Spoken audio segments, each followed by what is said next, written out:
Yes. We're good. We're good. Good. Good. All right. Evan, welcome back to My Cup of Tea, episode number 180. We did it.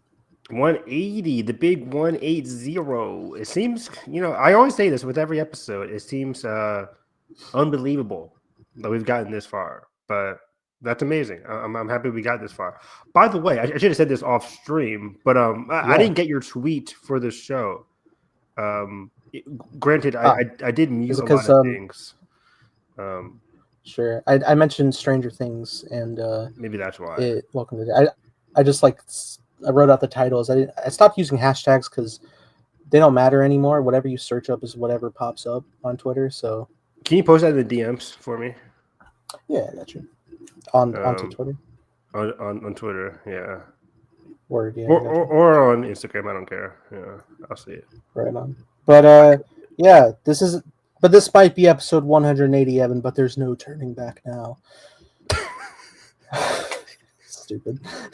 Nice. You've been waiting all night to say that? No, I literally just came up with it because I'm a writer, god damn it. Okay. I believe you. I like that. My nephew doesn't believe I'm a writer. Yeah, he's a fake fan. Right. But I yeah, think that probably might be okay, There we awesome. But yeah, this is a very exciting one. Okay, so we have Stranger Things, and Welcome to Derry, and so much more. Can you vamp for like 20 seconds while I write a tweet? Yes. But I won't. You are terrible. Just kidding. No, I'm excited for the topics we have today. I think we have like a lot of fun movie news to talk with amidst talking about It Welcome to Derry, as well as the kickoff for the final season of Stranger Things. And things are a little scarce in the Marvel rumor mill because everything's being plagued by AI imagery, but I grabbed 3 small talking points to talk for Marvel rumors from our boy Alex from Cosmic Circus. So I think that'll be fun little topics to discuss tonight. Awesome. Yeah, there's been a ton of fun rumors and movie news to discuss today. Yeah. So we gotta break it all down today. So let's get right into it. Let's start off with Stranger Things. I didn't take any notes for Stranger Things. I took notes for It Welcome. I think I'm gonna start taking notes for It Welcome to Derry because I'm really liking the show now. Okay, that would be good because I'm more fresh on Stranger Things, so I think I can run us through, and then you can run it. So let's pivot over. Here we go. Bam. Okay. So yeah, let's talk let's talk Stranger Things season 5, volume 1. Really, some kids running from creepy skinny actor and makeup. Right. So let's break it down. Draven said the show's almost 10 years old, but there's only 5 seasons. It is crazy. I'd watch like a 5-minute recap, but even watching the 5-minute recap, Jalen was telling me things from like season 1 and 2 that I completely forgot. So there we go. This isn't one of my when it first aired, I was like, this is an incredible show. With each passing season, I think it's like very good, but not great. But I might be the minority there. But going into season 5, my ranking was like seasons 1 is still peak, I think, for me. Probably 1, 4, 3, 2 off the top of my head, I think, or maybe 1, 3, 4, 2. 3 and 4. I only watch these seasons once. I don't give it a rewatch, so my memory is kind of phasey. But I did love the reveals in 4. I think the character work in 3 might be better than the character work in 4, but the 4 had a better highs, so I don't know. It's hard. Yeah, for me, as it was going, like I had a phenomenal time with season 1. I had not kept up when season 2 was coming out, so when I finally swang through on that, I was like, 2 was a good time, but I didn't have as good of a time as season 1. 3, I like quite a bit. I like it more than most. I think it was a great time, and 4 has been my favorite season personally. Okay, yeah, 4 was really good. 4 was really good.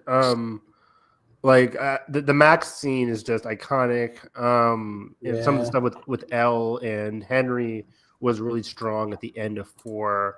yeah. And then of I'm course you really, have yeah.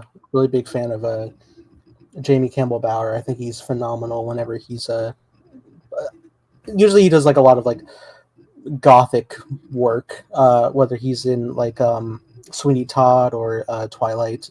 His persona is very like that goth aesthetic, but I think he does it so well, and him playing that ominous villainous presence here is great. He's in Twilight. Who is he in Twilight?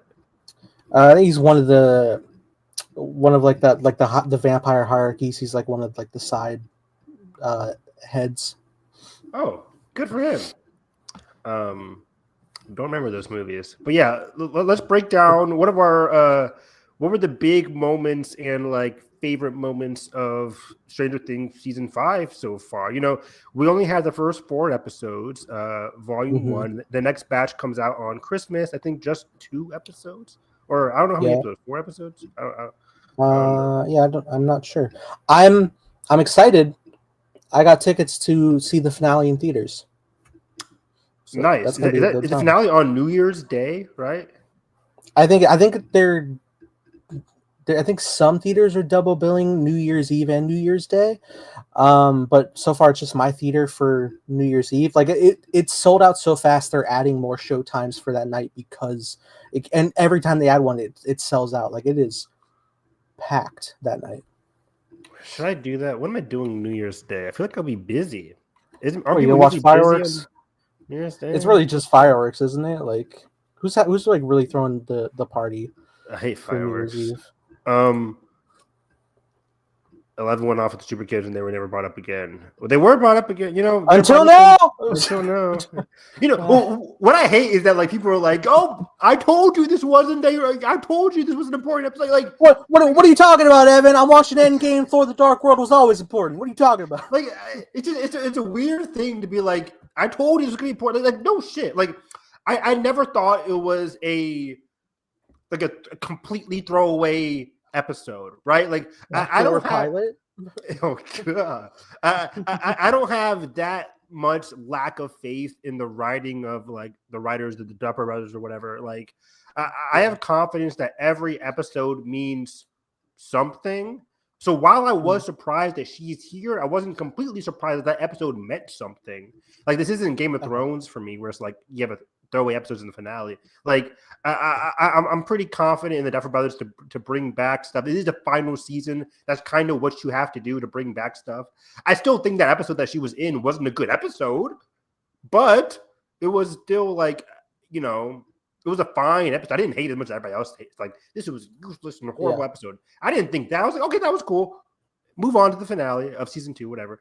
But like, I'm happy that Homegirl is back. I'm really curious to see the circumstances of how that came to be. Totally. The cold open of the first episode was really interesting because as it was starting, I was like, "Are we using deleted scene footage?" Because we're back with young Will from the events of season 1, and I think like obviously as it goes on into an action set piece, it's like, okay, well they didn't film this back in 2015 or whatever. But I think what they did is like facial replacement for another young actor for like the young face of Will for back then, and I think it was looking pretty good majority of the time. I thought it was very well done. I think it's this is such a high level show with such a high budget that they were able to put so much care in the VFX for it. Yeah, somebody told me on Twitter that they used Bianca, or the girl that plays Bianca in Percy Jackson season 3. Wow, all my show times for Stranger Things are sold out. Maybe I should have got it when I had the chance. That's crazy. Anyway, sorry. But yeah, somebody on Twitter said like the actress that plays Bianca in either Bianca or Nico in Percy Jackson season 3, which they're halfway through filming right now. She or they played Will in the past. I think it's Bianca, which is really cool. By the way, I'm very excited to get into Sea of Monsters in a couple weeks because I just rewatched season 1. Oh wow, So you rewatched. Oh. it's not a Yeah. long binge. Do you have a lot of time on your hands because of your house sitting? Oh, dude, Evan. So my birthday was on Thanksgiving. Yeah. I got so sick. Like I woke up sick. I had a sore throat, so I couldn't even swallow. Couldn't have Thanksgiving on Oh my Thanksgiving. god. Couldn't have my birthday treat. I blew out the candle on like my own slice, so I didn't get the cake sick. And then I was just like, well, I can't eat it till like 3 days Wow. later. So bad, dude. I was so sad. That's effed up. I never heard of that. That's all. That's horrible, man. I'm sorry for your luck. Yes, give me your sympathy. It's not what I said. I'm just, but yeah, no, I was watching some stuff, and one of which was Percy Jackson. That was it was just like fun to read because it was a hot minute since I rewatched. I even Yeah. forgot like the legend Lance Reddick was Zeus. I was like, The oh, it's goat, so yeah. good, and then I felt bummed because I was like, fuck. Well, now the rest of I Zeus know. isn't gonna be him. I forget who replaced him, but it's a very like another well-known actor. I forget his name right now. Yeah, But I guess we'll see him somewhere in season 2, maybe season 3. yeah. But yeah, I just started rewatching or rereading Sea of Monsters to prepare myself. So I should finish the book by our next podcast. So I just started yesterday. But either way, yeah, Percy Jackson season 1 was a blast. Really good show, and it's getting rave reviews for season 2 so far. I'm very excited, and then I know season 3 already is confirmed to come out next year already. Season 3 is coming out in the winter because the book takes place in the winter, and it's a darker season. So I'm excited. But What anyways, was yeah. sorry, what season tackles the story with the girl that became the tree? You said that was like a big setup. Yeah. That's season 2. That's season 2. Yeah. Right on. Yeah. I like that a lot. Wait, okay. Back Yeah. to back to the other kids show in the past. Back to Stranger Things. You were talking about that flashback with Will. Yeah, I kind of liked that cold open. That was very cool. Yeah. Using like the CGI new actor, kind of like bringing things back, kind of cementing the relationship between Vecna and Will here, leading up to, of course, the big moment in the finale of Volume 1 with Will activating his like basically number 1 powers as like the first victim of Vecna. Very Yeah. cool. Very cool. I love this through line that they're doing because I feel like people kind of forget the importance of Will's character, like through line for the series. Like he's the inciting like kid that gets kidnapped, and like a lot of focus kind of follows into 11. I think for a lot of people, but like Will, like it was mainly like, oh, he's missing, we gotta get him back, and that's like for the first season, and that's like sympathetic. But every subsequent season, you see the after effects of what his mystery experience in Upside Down was, and as we get more of this context, including this cold open, it really does cement a full circle of like, oh my god, there is so much to plant. I don't know how much was planned from the beginning, but I think the Duffers are very smart in how they built on the crafted mythology that they've made. Yeah, I highly doubt they planned every single thing along the way, and it's the same case for like a lot of writers. It's like Mm-hmm. you got to get your season 1 across the board, so you know that you're at least getting on the service. In this case, Netflix. It's And very then funny when you like yeah, look back at season 1 because it's like the whole main villain is just one Demogorgon, and it's like so imposing and like really.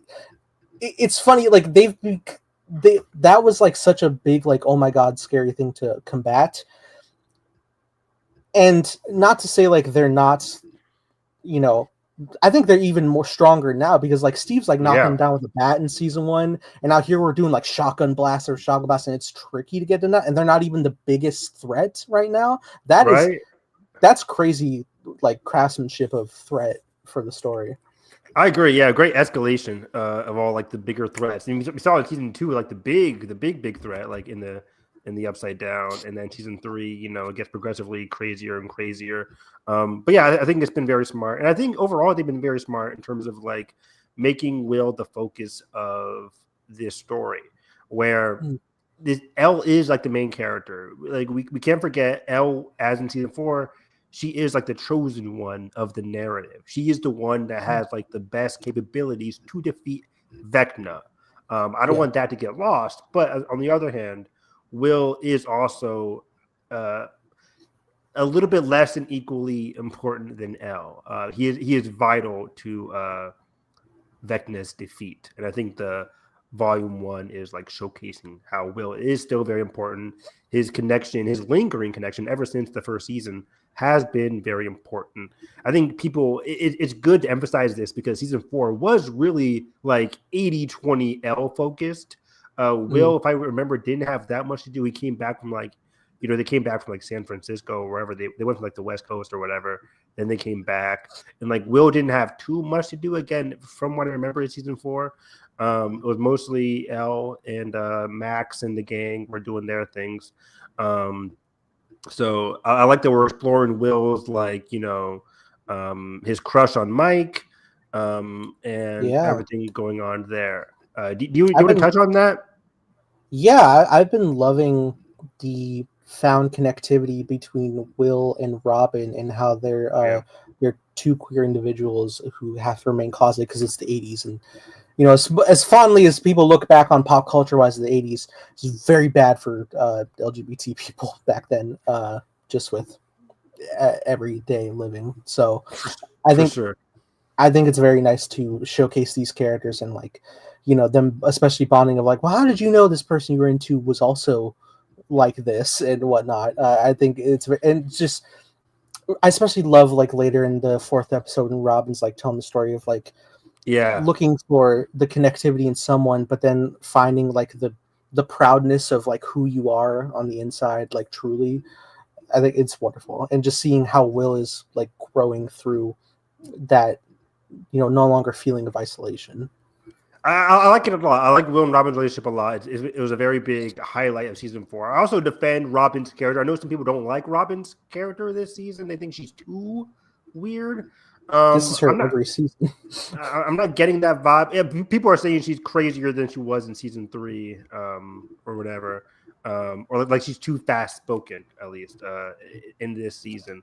But I think there's just been so much time between seasons that people are like, oh, wait. This is how the character is. Yeah. So I think she's perfectly fine here. I like her relationship with Will. And again, like you said, I like her talk with Will. I think it was very imperative. I think, I might get some hate in the comments, but like the Will and Mike thing is not going to happen. And I think the show is like focusing, but there's, Stranger Things fans are, you get every ship is in the fandom, of course. Every ship is allowed. It's there. But I think, just from my perspective, at least, I think the show is going out of its way to be like, okay, Will and Elle and Mike are still going to be a thing forever, whatever. Will has a crush on Mike that isn't reciprocated, and when he does like the whole brush thing that Robin was talking about, Mike's just like, okay, cool, and then just like walks away. Robin clocks that, and then she's like, I need to tell him the story of like how I had a crush on this girl, and this girl wasn't gay. She ended up going out with like Steve or something. So it's like that was a very important scene to showcase that, hey, like Will's gonna have that not reckoning, but just like has to have that realization that Mike doesn't like him back. Because I think the show is going out of its way to showcase that. So yeah, totally in a nice way. It's gonna help him. When that moment arrives, realize, okay, well that's okay. I will find somebody else along the way, and also I can take pride in who I am as well. For sure. Do you think in the next 2 volumes that Will's going to tell Mike that he has a crush on him, that he likes him? Is that ever going to come out? Is Mike ever going to realize that? Because Mike has no clue right now. I know. I don't think it's necessarily going to happen there. I think what it will probably be happen is like for example, you're not going to get a scene where it's like, "Hey, everybody, I'm gay," and everyone's like, "Whoa, wow, no. Thank you." No, it's going to be more. I think you're more likely to see Will find somebody of his own, them clearly signifying that they are connected. The group will see it and they will respect it, because I think Will's also going to openly see like, okay, yes, Elle and Mike are a sure thing. They have been the entire time, even to beginning of this season. That they're making plans to like when this is all over, we'll go find somewhere peaceful. Like it's very clear that is like the end game there. So I think will see that, especially after talking with Rob and be like, okay, this makes sense. Maybe there's someone out there. Oh, someone's here. Oh, he's there's a little thing that feel like Robin was talking See, about. And I don't know though, Nathan. Doesn't that seem kind of lazy? Like in the last episode, to be like, "Hey, here's this random gay guy that I automatically like." Like, I maybe not like that. I don't know if like I think it's too late perhaps now in the final season to introduce somebody else that's just like gay and also has a crush on like Will. Like that's a bit. I think we're out of time.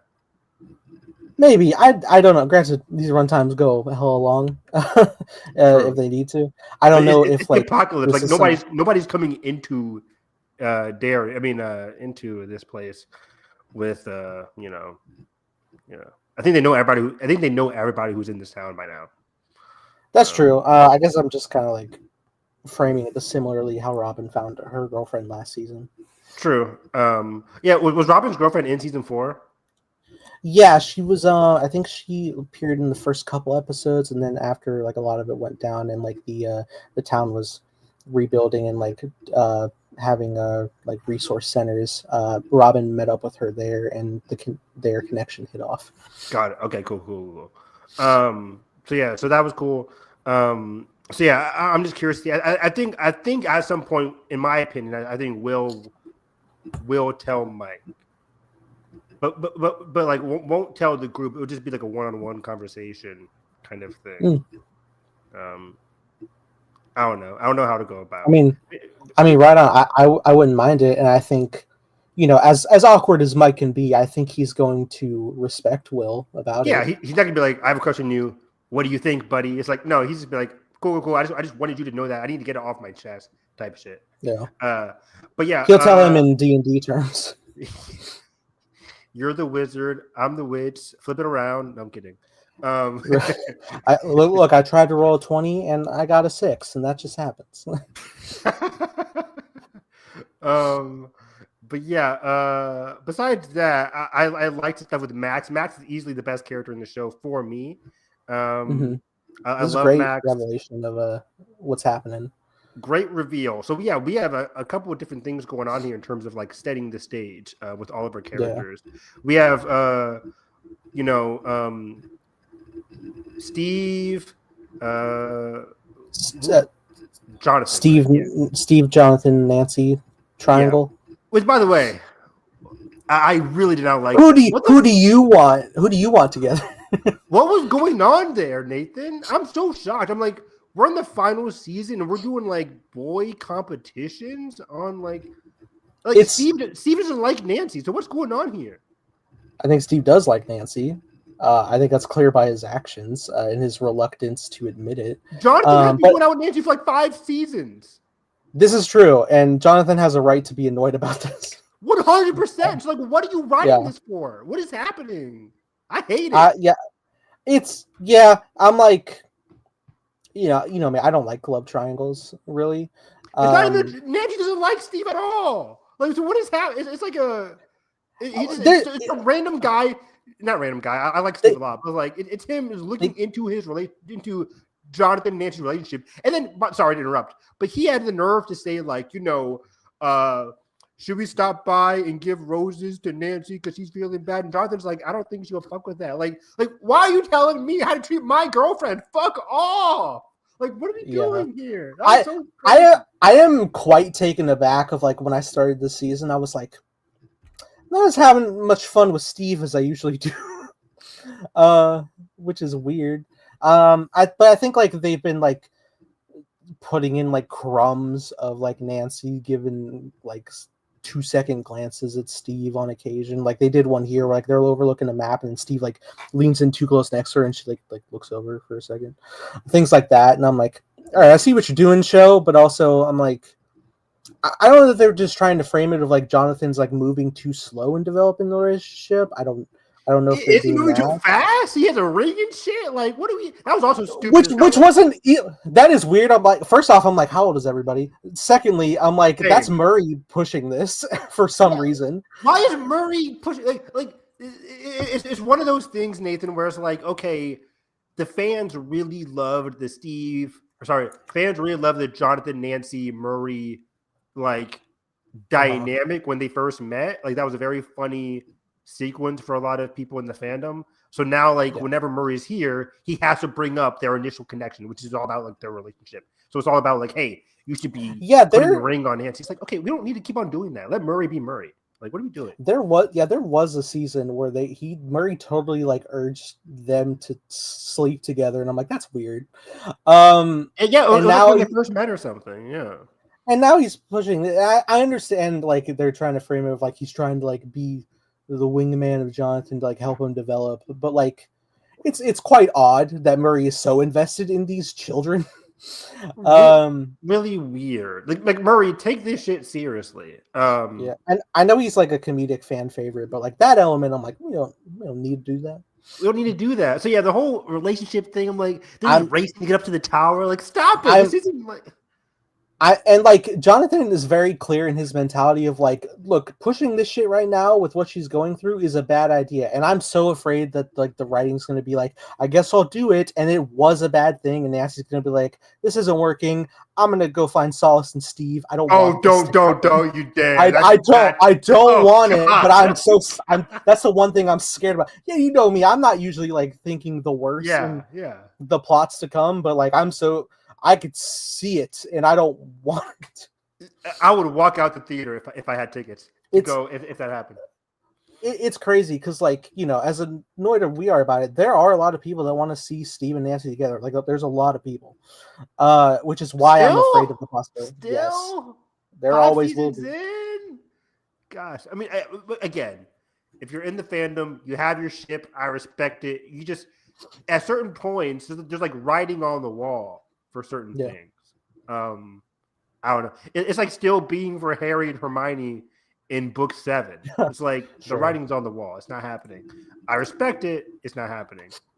But you know, that's weird. I didn't like that relationship. There was something else I didn't like. Oh yeah.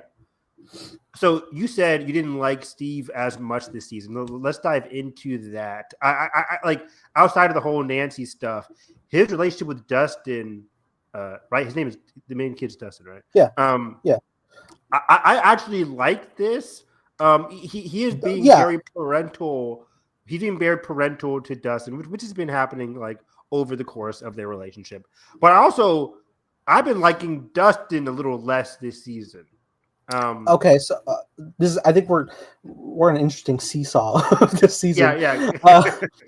Okay, so let me specify Steve again for a second and make that clear, and then I'll hop into Dustin. With Steve, I think like the thing is like, I think this is still like carrying over for his character. Is like he's always been like a very protective person of the kids of the group because he's always been older. But now the kids themselves are getting older, and like I like this riff that's coming between Steve and Dustin as things are happening. I'll touch on Dustin in a second.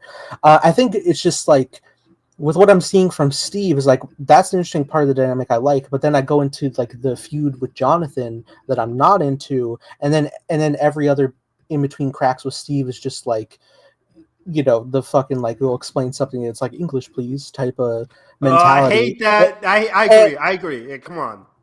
And I feel like I'm not getting like just the like appeal from Steve's character like I do. And granted, he's usually like the heroic protector person. Like, you know, I'm thinking about like the 4th season. He's running upside down with the baseball bat. He's getting like chomped at the sides, like, but he's like going through it all for his friends, and like it's all working for me. But I just feel like there's no joy in Steve right now on any front. Like I think like his highlight is usually like he has a great dynamic with Robin since season 3, but now Robin's over with Will, so now Steve's just stuck in conflict on all fronts.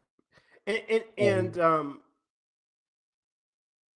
that's unfortunate for a character that I think Yeah, and even when Steve is like being that parental figure to Dustin, he's doing it in a very sloppy way. Like they're in the car, they're Yeah, driving full speed, and he's like arguing like a goofball. It's like, okay, I get like comedic scenes right here, but like again, we just entered the Upside Down. I'm talking about the fourth episode, and yeah, we entered the Upside Down. We're driving, we're tracking down this Demogorgon, and you're like full head tilt to the right, arguing with Dustin, and we crash into a wall. It's like, dude, this is our vehicle. This is life or death. This is our safety vehicle. We need this shit up and running. mm, Like, what if they crash into the wall and they get swarmed by demigorgons? Like, come on, like what are we doing here? So that was very yeah, sloppy. It's like, hey, Steve, whoa. He's like, oh shit. It's like, come on, like we're older than this. We're smarter than this. yeah, Like, hey, like it's like yeah. Revenge of the Sith. We're smarter than this. How did that happen? Right. On the other stuff with Dustin though, I like Dustin's character perspective. I think he is very unfairly by like everybody. Everybody's just kind of like negate. I feel like they're negating the way he's feeling right now about Eddie. Maybe granted, he probably hasn't like super opened up about the experience, but No, I still think it seems crazy. I think it's been 2 years now since the events of the last season. They said, but is it 2 years? I think with it's been months. I think they established when Robin was doing the radio report that it's been 2 years that the town's been in quarantine. Has it been 2 years? Yeah, I mean they constructed a whole base in the Upside Down, man. I imagine that takes a long time. If it's 2 years, Dustin's arc makes less sense, in my opinion. You can't be grieving 2 years later, dude. Stop it. Like, come on. Look, man, it's a traumatic to have someone die in your arms, literally. Let me add on. All right. Okay, mixing with not only the experience of Eddie dying in his arms after they fought side by side, and I think like Dustin always had an affinity for Eddie while they were doing their campaigns and whatnot. We also are in a world where, like, by the end of season 4, all of the some explainable way supernatural happenings was explained on like the Satanic Panic of the time, which was framed on like the Hellfire Club that Eddie was leading. Yep. So now everybody believes that Eddie was, a demon monster man, and like everybody shits on his legacy. They deface his grave, and Dustin, who knows the truth of how great of a person and how much Eddie was going through in his life and his final moments, and just to see the entire world just shit on that person that you cared for so much, I see why he's so enthralled in that mood of just anguish that, like, I've lost the best person in the whole world, hates him unlawfully. I get that, but it's been 2 years. All right, you never grieved. No, I haven't. But most importantly, I'm still grieving. I have grieves. Most importantly, yours understandable, but like for Dustin, it's like it's getting away from the central focus, and that's the issue for me. Like first of all, the bully stuff, it's been noted online. It's bad. It's bad writing. We should not be doing bullying stuff in our fifth and final season.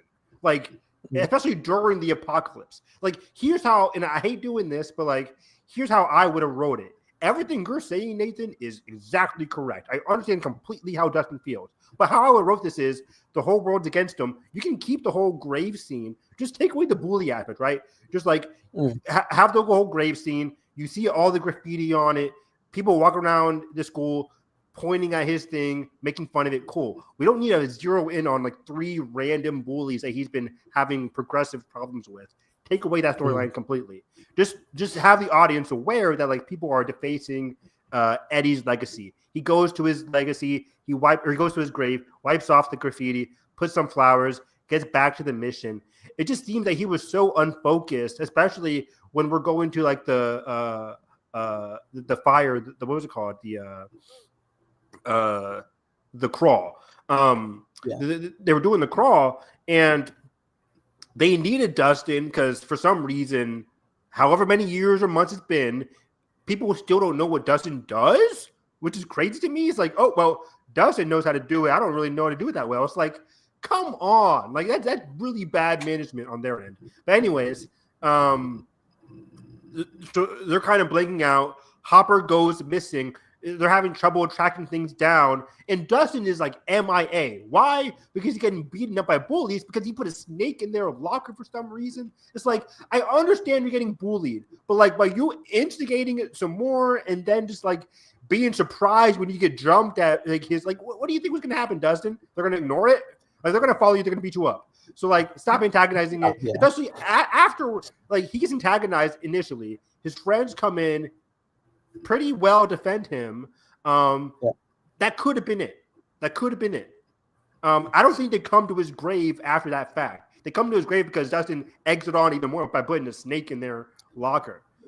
He does. So it's like Dustin, lock in. And that's what his friends were trying to say. Like his friends were like, yo, we're doing this crawl. We're worried about the mission.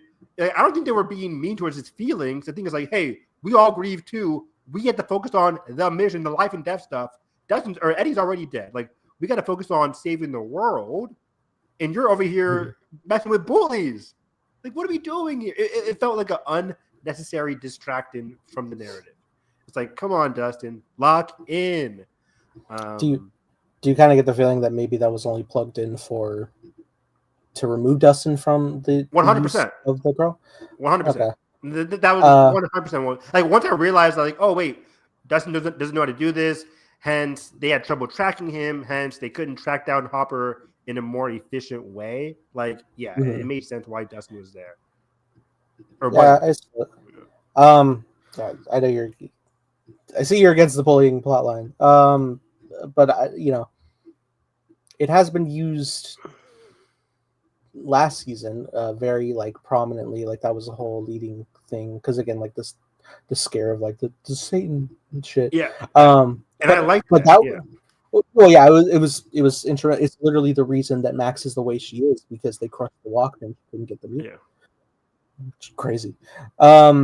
So yeah, but I see what you're saying. Though I can understand why Dustin wants to retaliate. I know there's obviously bigger fish to fry, but like we're like at least half of the group is making emotional decisions that doesn't benefit the mission, right? Like you could look at Joyce, you could look at True, exactly. Yeah. I can name other characters, I swear. But let's move along real quick. I just want to keep track of all the other characters before we move on. Hopper gets stuck in the upside down during a crawl. They get attacked by Demogorgon. Will sees it from his perspective because he's slowly connecting more and more with their perspective. I like Mike's idea that because I kind of got this feeling too from the previous scene that maybe Will has similar abilities to Vecna, that maybe he can also control the Demogorgons if he were to connect and strengthen that connection enough. I like the idea, and I think that will come into play. Well, it kind of does pseudo at the end of the season. But I think like actually like controlling them, controlling them. Okay, I see what you're saying. I think that'll be a nice evolution of what we just saw. Because what we saw was like him pausing them, and like breaking them like Vecna did Max.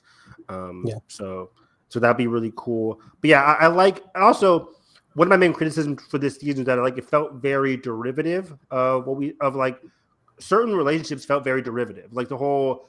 I already talked about the whole Steve, John, and Nancy stuff. I was like, I thought we were already past that. And then the whole Dustin and Steve stuff as well. It's like, okay, like these same relationships are getting the same play. And the same thing especially goes for Hopper and Elle. I'm like, are we still doing the Hopper, like, let me go on ahead, Elle. Let me protect you, Elle. Like, Elle is a grown, woman.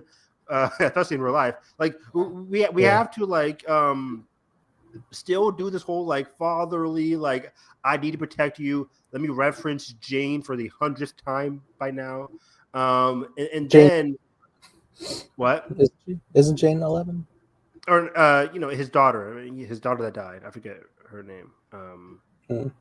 What was her name? If it was Jane as well, it's kind of weird. Maybe it was Jane.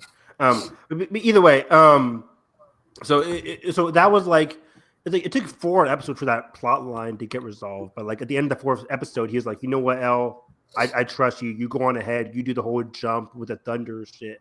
Like, Yeah. why are we still like okay, I trust you now? It's like for me, granted, I was kind of proven wrong because I'm like, why does Hopper need to protect Elle against the military? She is far stronger than everybody in the show, minus Vecna. Yeah. And then I realized the military has that sonic thing, which can totally dismantle Elle. So that did make sense for why he was worried about Elle going in alone. Yeah. But still, I'm like, there's also the in fairness, there's also the matter of like Elle's not really like thinking ahead of like the pacing and timing of like guard rotations and whatnot, and like she makes one of the mistakes on the jumps that alerts the guy. Granted, she's like I think just straight kills him, but if one of them sets off or radios in and then you end up with a swarm that you can't overtake and it gets in the way of like what your objective is, then that can be a problem. I could see why he limits her like going all the way through. Like, yes, she's obviously more capable than he lets on, but I think it is a two-way street that they're it is. need to see. You're But true. I also think them both being in the field, as it were, is strengthening both sides, where Elle is, tampering her, like she's listening to Hop of like how she needs to play it out, as long as Hop's like letting her like be capable. And I think Hop is, because he's realizing how capable she is, because she's in these adult situations of like, we're doing torture and shit like that. We're running these missions and jumps. So like, it's like, yeah, okay, I can't deny it. It's right in front of my eyes. She can do this. And I need to believe in her so that she has that capability within, in knowing that I believe. Yeah. I just felt like we could have skipped the whole part of him being like, okay, fine, I believe you can do this. Like, Sure. for some reason, yeah. I think it does stem from, he was a protective parent of her for seasons 2 and 3, and then like he had a long gap for season 4 because he was in the prison for the longest time, and now they've reunited, but they've reunited under the guise of like there's big shit coming, and he sees the giant level of danger that he doesn't want to lose her to. But like I said, they're breaking down those walls. So yeah, but I feel like those walls are kind of already broke. I feel like we had the same storyline in an earlier season of him just being like, "Okay, I trust you, Elle." Like wasn't it the thing in season 2 where it's like at the end of season 2, like, "I trust you," trying to break down that the whole cage scene. Like, wasn't that him saying the same thing?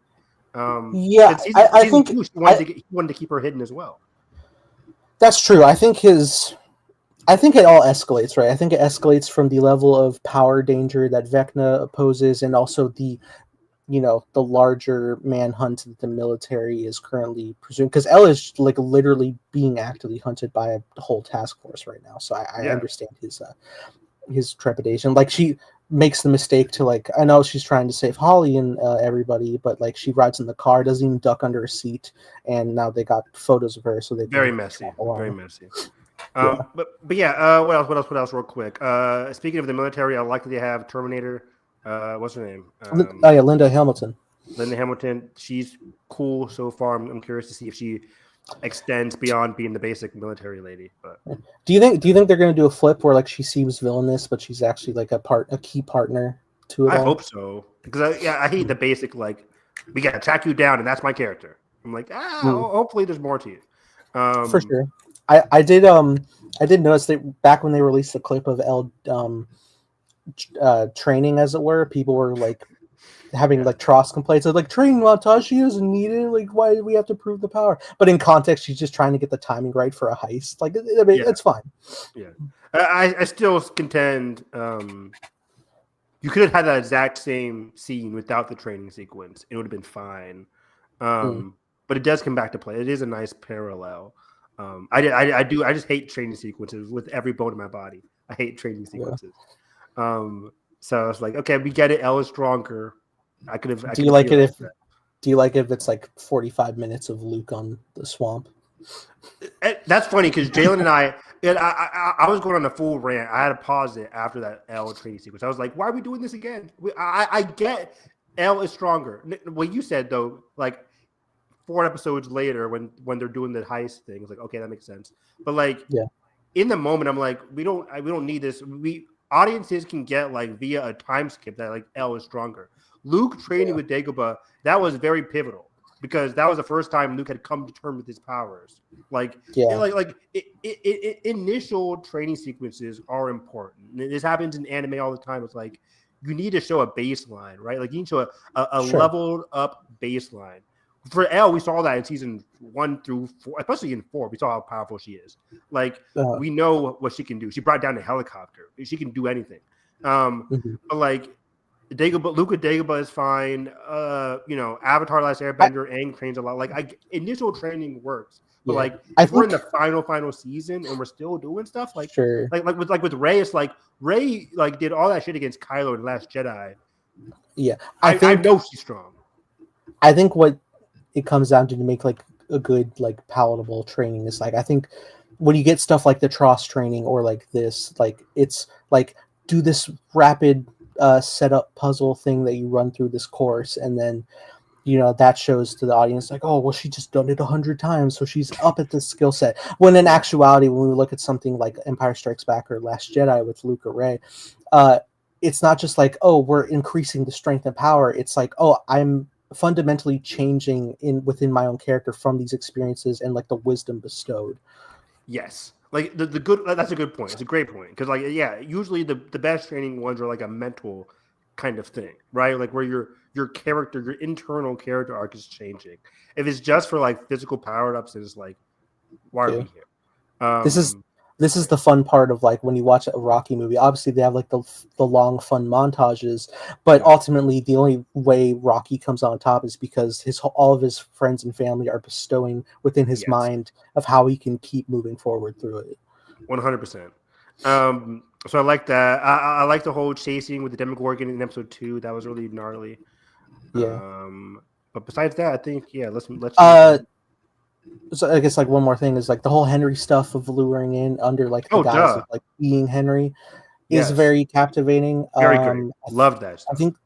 I think the director of episode 3 was the writer on like the third Elm Street movie, which I think fits well in the vibe of like what's going on here. I know you haven't seen that one yet, but it love that movie. Right. I think you will. It's part kind of like a pseudo middle chapter of a trilogy thing with it, which in the franchise, which is cool. But I like that stuff there, and like we were touching on briefly, like the whole stuff with Max and its development. I really like the flip of like doing the running up that hill sequence again, but she doesn't make it this time in time through the portal. And then I'm intrigued to like figure out why Vecna is so scared of that barrier, like why he's genuinely like shaken with fear. Yeah, he's scared of the barrier. I don't know what's because like there seems to be a couple of levels. Just like the real world, the upside down, and then a deeper level like where Max and Holly are right now. There's like within his subconscious kind of thing. I wonder if it's like because they established like I think it's like a reflection, right? I think the canyon is reflective of that impenetrable wall in the upside down that our characters are facing. I think that they're one and the same. And I wonder if it's like a Magneto helmet cerebral situation where Vecna has this safe space that he can operate, but any outside forces like somebody like 8 who was outside of Hawkins or whoever else is out there may pose initial threat if they can pierce the domain. Good point. Yeah, exactly. And lastly as well, going into the next couple episodes here, it seems like his main goal is like bringing the upside down into the real world. They made a comment about how the wall is like a big circumference around all of Hawkins. The town. Hawkins, yeah. So it's like a circle. They talked about like the whole wormhole thing. So that's definitely going to come into play with the whole wormhole, bringing the upside down into the bigger world, so Vecna can have complete power. Unlimited power seems to be his plan. But yeah, solid start so far. Solid start. I'm very excited to see what goes on as the threat gets larger. Totally. So yeah, can't wait for Max to get back there. Yeah, man. Hopefully in the middle chapters. For sure. Yeah, I doubt they save Max coming back for the New Year's Eve shit, the final episode, the finale. Yeah. You think Hopper has that beard because he's filming the Avengers stuff? Yes. No, and I don't think so. I don't think so. I think I kind of I'm like, what a large gray beard for no reason. he filmed this like last year or 2 years ago now. Yeah, we got Doomsday going on. Doomsday started this year. We know that. Right. I mean, I guess like Thunderbolts. I don't know. Yeah, they're a bit. I think he had time. I think they're different. I still got time. But yeah, let's go to it. Welcome to Derry, episode 6 here, and I think this is again a great kids on bikes running away from supernatural forces. I love this episode a lot. Yes, I think I said episode 5 was my favorite episode last time, but I think this might be my new favorite episode. I think each episode just gets better and better. We're at that point in the series where it's like, okay, first couple episodes were solid, but now we're really locking into, I guess ever since Pennywise returned, we're getting into like the deeper stakes, the deeper personal issues. And episode 6 here pretty much is setting up the stage that like aggression, paranoia, fear is rampant around Derry and it's affecting every single character. And it's like really affecting these relationships. What? Yeah, you called like last week of like if my son got my friend killed, I'd have no chill. And what happened? Great notion to get me off there, Nathan, because I love Charlotte. I love you, Charlotte. You're beautiful. You're one of my favorite characters in the show.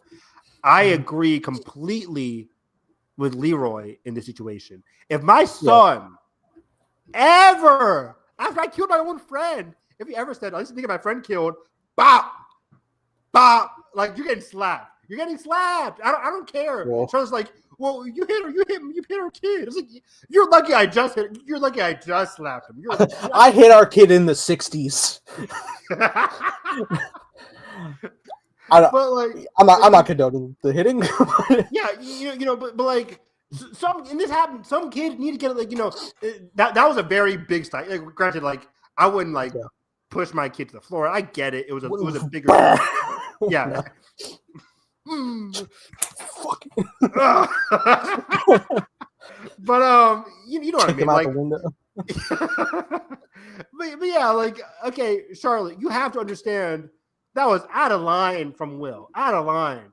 And Charlotte, you can't be giving Will this much freedom. Like he almost got shot, and then next thing you know, it's like, well, sorry, Leroy, he's out with his friends right now. He needs to be with his friends. I'm like, these kids are dying, and he needs to be out with his friends. Charlotte, what are we doing? Luckily, Will has like plot protection, but still, like, come on. Can you like confer with your higher ups of like the info that the kids have gathered? Right? Yeah, he's really Leroy is taking this all in and then just like complaining to Halloran. I'm like, you need to talk to the higher ups. But anyways, but that aside, I really did like this episode. We start off with the black and white 1935, so we go back, a good 20-something years, 27 years. We start off black and white with Ingrid, the person that is revealed to be, what's it called? Ronnie's dad's lover in the present. Yes. And Ingrid was with this girl, Mabel, in the past. They meet Pennywise, and then we go back to the present. But let's just, cut right to it. Towards the end of the episode, we flash back to that flashback with Ingrid as Lily goes to visit Ingrid in a time of distress. She sees a lot of pictures. She sees what looks to be Pennywise. As she goes through Ingrid's family history book, we cut back to the flashback through Ingrid's perspective, and we learn after that encounter with Mabel and Pennywise that Pennywise is the name of Ingrid's dad's, clown name was Pennywise. Yeah. And Ingrid over here is like, hey, Papa. I lost it. This was a phenomenal reveal. This was peak TV. Yeah. Loved it. I love Pennywise's face too. Like, oh, that was great. Oh,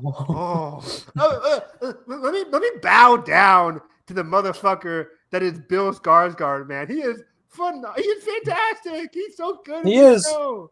He's Look at him. man. Look at him. He is Um, incredible in the show. His facial Yeah. expressions, his fear, just like his presence, like his voice Yeah. is just. Oh, I'm loving him way more than the movies right now. He's great.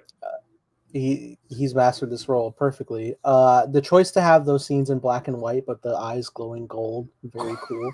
So good. Oh, so okay, just want to connect the dots here. This was brought up last week by Draven. Is that he kind of like clocked this from the character from It Chapter 2, the old lady that Beverly goes to visit, is that character. But I didn't. Yeah, Ingrid. I didn't piece that together because my read from It Chapter 2 was that this was just because I mean it ended up being a monster. So in my brain, I'm like, oh, this is Pennywise just playing as a person, freaking out Bev and trying to slow down their progress. I didn't realize it was actually based on a literal person that Pennywise had as a child. He literally had a child somehow. So this alien shapeshifter did this. Well, I don't think he had a child. Well, it's her. No, I don't think Pennywise is posing as. Do you think Pennywise is just posing as the real life person? Yeah. Okay. Yeah. I could be stupid. Yeah. Yeah. Ingrid had a father. Her father was a clown person. Whatever. He goes. He just looked like that. He goes. Yeah. Like he goes missing. Pennywise kills him. Takes over that persona. And I think we're gonna learn more about it next week. But like he takes over that persona, and then just like that's his shtick because it draws in children. Like because Ingrid said like he was a very popular person at the carnival, and then she was super sad when he got taken away. Now, granted, my brother watched the episode after me, and he said there might have been something like very gross and something happening between Ingrid and her father. I don't know if that's the case. I don't know. I didn't get that vibe from the episode because Ingrid was like, I very much miss my father. And like, whoa. Like, is something happening? Did something happen there between Ingrid and her father? I don't think so, but it is kind of weird that like, not weird. I get it. Like, daughter-father thing, but like she very much misses her father, even though it's like, okay, it's been 30 years. Your father looks the same. Like you should realize like that's not your father. And apparently she's been like feeding kids to Pennywise.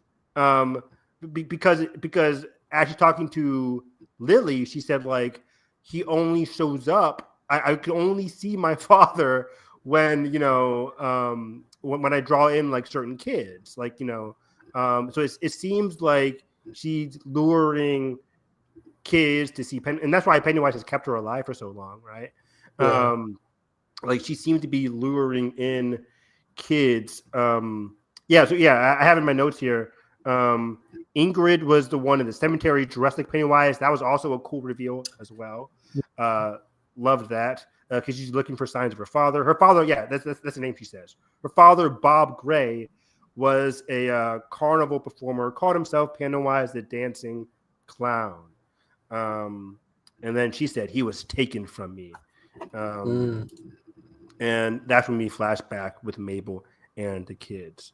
So Ingrid tipped off Bowers about the black spot. 100% correct. Why did she do that? Because she wants to see her father again. She knows her father's last Pennywise appears when there's a lot of like, darkness and death. And I think she was very hurt when Lily went away. Because I think she was going to drag Lily to go see Pennywise. Lily runs away. She feels hurt. She blames it on, she, lashes out by drawing out the black spot. Because again, I think she wants to. I think during the whole black spot fire sequence, Pennywise will arrive somehow, and then we'll see Ingrid as well follow up on that, because Ingrid is the only other person that knew where the black spot is. Granted, it was very funny how Will gets known about the black spot by his mom, Charlotte, and then Will just tells Rich and tells Marge, and I'm like, why are people just telling everybody about this place? Granted, it didn't seem like they all knew. It didn't seem like the white people knew about it, but it was like, for me, it was like only a matter of time before they figured that out. I'm on the flip end of things, I'm loving Marge's uptick in character. I agree. You don't have to fucking be prideful, motherfucker. It's fine to like Marge. Marge is very, she's your favorite character. Not my favorite character, but I like the way, and I mentioned it last week. It's like she had to get her eye nearly gouged for her to become an interesting character again. But to their credit, I do like her relationship with Richie. It's very cute. It's very funny. It's really like a heartwarming relation. And I like this. Like we need to see, because this episode is filled with like a lot of aggression and scares and fear. It was nice for the show to balance it out with the heartwarming relationship between Richie and Marge. Will meets Ronnie and her dad during the at the end of the episode, because Will is trying to convince Ronnie to come with them, to take down Pennywise together. So that was kind of cute. And they're like, Will's charm didn't work. It's like, well, the old Hanlon charm didn't work. So that was really funny. But her dad can really tell that Will's a good guy. Also, I wanted to take a note. Did the Shard make Lily aggressive at the beginning of the episode there? Did you get that sense when they were arguing, when Lily and Ronnie were arguing? Like a Horcrux? Kind of, because like they were arguing and it felt natural at first, but then the camera like looked down at the thing. She's like, "It's mine." No. And I'm like, I don't think, is that something? I don't think it's physically perpetuating anything like that. I think Lily is anchoring herself to it because it's the one sure thing of safety from this thing that's been constantly tormenting them for weeks on end. Okay, that's fair enough too. That's kind of what I got to, because I'm like, the Shard didn't make any of the Native American women any kind of way. No. So that was interesting. I did laugh at Charlotte picking Will up when Will was hugging Ronnie. He's like, "Get your ass over here." That was very funny. Especially because I said, and you too. Yeah, and Ronnie's like, "How am I in this?" That was very cute. I really like. What do you say? Fuck me for? Let's see here. Hank is at the black spots. Richie and Marge talked about that. Halloran seemed to be struggling this episode as well. I did love the conversation he has. And Jalen talked about it. Like, this is, and I see the internet talking about it as well. This is a very black show. And I really like how they're writing the black characters in this show. From everything I've seen from the behind the scenes and the interviews, I don't think there's a lot of black writers. There could be some in the writer's room.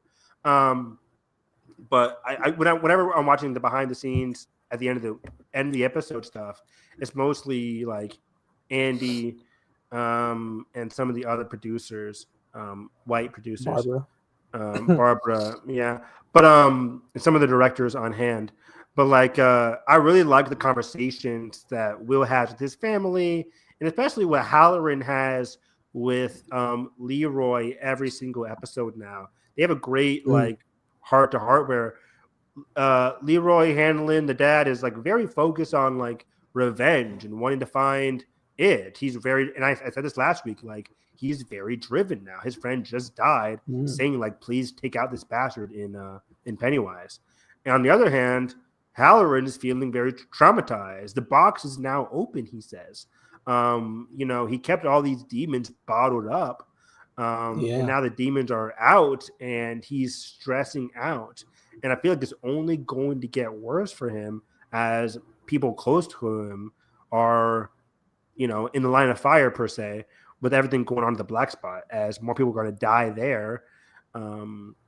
It's only going to feel bad for Halloran. So I'm very much looking to see what Halloran gets into next week as Carnage ensues. Yeah. What else do I want to talk about here? When Charlotte's talking to Leroy, she says that like Will went off with his friends, but all she says Will and her are going back to Shreveport, Louisiana. Does Will know that? Because I don't think Will would be on board for leaving his friend. You just said like Will's cool to go with his friends. I don't think Will's gonna be on board with just ditching his friends. Because No. Charlotte kind of gave Leroy this ultimatum, like, hey, in 24 to 48 hours, we're out of here. So I don't know. I think that's not going to happen as we get like the black spot. Do we know who's all at the black? Is Charlotte at the black spot when the white people showed up? I don't think so. I don't think so either. I think it was just like Marge, Richie, Will. I think is still there. Yeah, I believe Halloran is there. Halloran is Halloran there? I believe yeah, so. Halloran is there. He's going to be a key player into helping save people from whoever he can save from the event. Yeah. Okay. But yeah, overall, the whole Bob Gray carnival shit was a phenomenal reveal. The flashbacks in the show have been used brilliantly. I love a good show that could make a good use of flashbacks. The Mighty Nine yesterday night. By the way, the Mighty Nine is a spin-off of Vox Machina. Phenomenal show so far. Great show. Is that it's the same voice cast doing a new campaign? Exactly. Same voice cast, new campaign, new characters. Takes place after Vox Machina, but you wouldn't even be able to know. It just seems like a just totally new cast in a new setting. But it's the same universe? Same universe. Yes. Cool. It's like a different continent or something they said. All right. But either way, it very much is digging deeper into like the politics, and it's a darker show than Vox Machina so far. And it was a great use of flashbacks yesterday night. But anyways, Ronnie went to stay with her dad. Bowers got fired, as we saw, and then we have and overall, yeah. Before we leave, I liked that whole dance sequence. It felt very Sinners at the end of the episode. I really liked it. Yeah. Devin says, I know there's 2 episodes left, but who do we think isn't making it out? Great question to leave us off with. I think some people are going to die. Yeah, we now we know Ingrid's dead. Ingrid's going to be dying. I think Ronnie's dad can die, unfortunately. Sorry, Ronnie. I really don't want it to happen. I think he needs to make it out somehow. At the very least, I know it's probably gonna be a situation where he probably won't be able to stay in Derry, which that would be unfortunate if that means like his daughter goes with him and her and Will split up. That would be sad. But I didn't get the vibe of like, well, you seem like a good person to take care of my daughter. I'm like, I see the red flag waving. Okay, that's fair.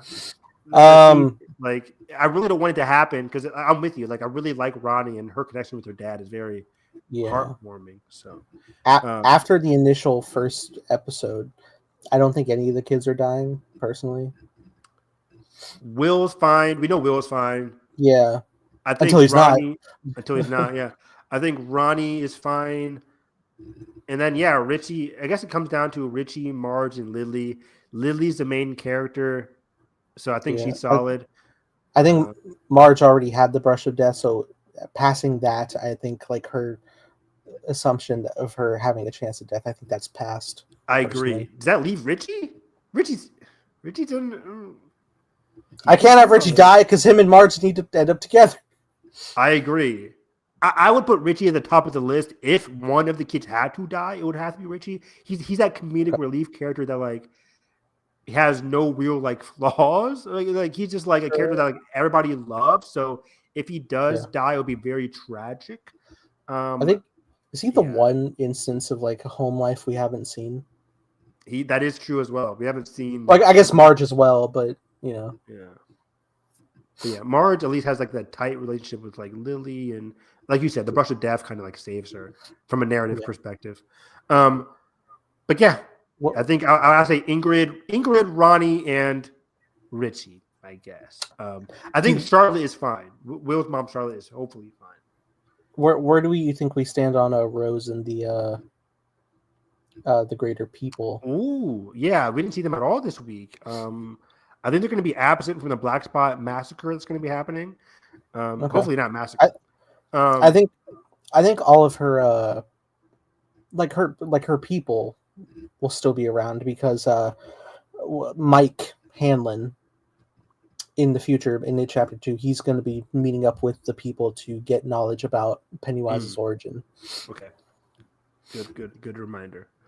But yeah, let's go into some of the movie news. Let's do some what's it Yes. called? Blitz. What do we call it?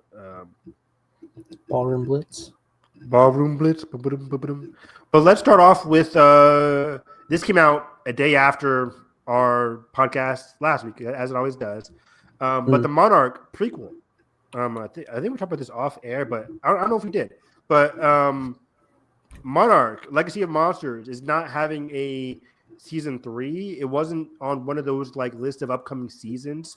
So I was kind of curious to be like, what comes after Monarch Legacy of Monsters? Do you think the general's gonna die? He can die. Yeah, he can die.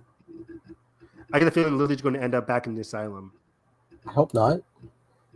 I hope not. I would not be surprised though. She's going through a lot. Come on, man! What a bleak ending. This is a dark show. Yeah, it is. But like, come now. Yeah. Hopefully not. If she sees like Will and her friends, not Will, but like if you see some of her friends die, like Marge and Richie again, and they lose to Pennywise again, so it's like I can see her going to the asylum. She ends up as a nurse where future bully Bowers ends up. Oh gosh. So we'll see there. Why can't I write on my notes? But yeah, no. This broke separately. The idea that we're going to get a prequel series for Monarch, which is taking place in the time frame where Wyatt Russell, character, playing the character, is going to be a starring factor, which I think is... Yes. So I found in my notes here. A prequel to Monarch is in the works. Like you said, Wyatt Russell will return. He seems to be the main get for this. I guess, yeah, it'll be Wyatt Russell. We know his, not his girlfriend, but the woman he had a crush on, the Asian woman, is not going to be in it because, as we learned in season 1, she goes missing. They won't reunite until the future. Into the future. And it says it will be set during the Cold War. So that does give credence to like it could connect to some of the things we see in I was going to reference Kong, but it can't, right? Cold War 60s, right? Cold War is 50s to the 90s. So yeah. Okay, so probably closer to 50s. Yeah, because Kong Skull Island I think is 73, early 70s. That's still Cold War. Cold War doesn't end until the Berlin Wall comes crashing down. This is true, but guy who becomes John Goodman will be John Goodman by that time. Exactly. Good point. So we never know. We could see John Goodman in the show. I mean, he was in season 1 of Mark for like a cold open. Yeah, so we could see John Goodman come. What's he doing these days? His show ended not long ago. The Connors. So okay. But yeah, they say filming is supposed to begin next summer in Prague. That's a very quick turnaround. Because we know Monarch is coming out in February, so I can see Monarch coming out in February, season 2, and then at the end of the season, they announced officially that like, hey, production's getting started on our prequel show.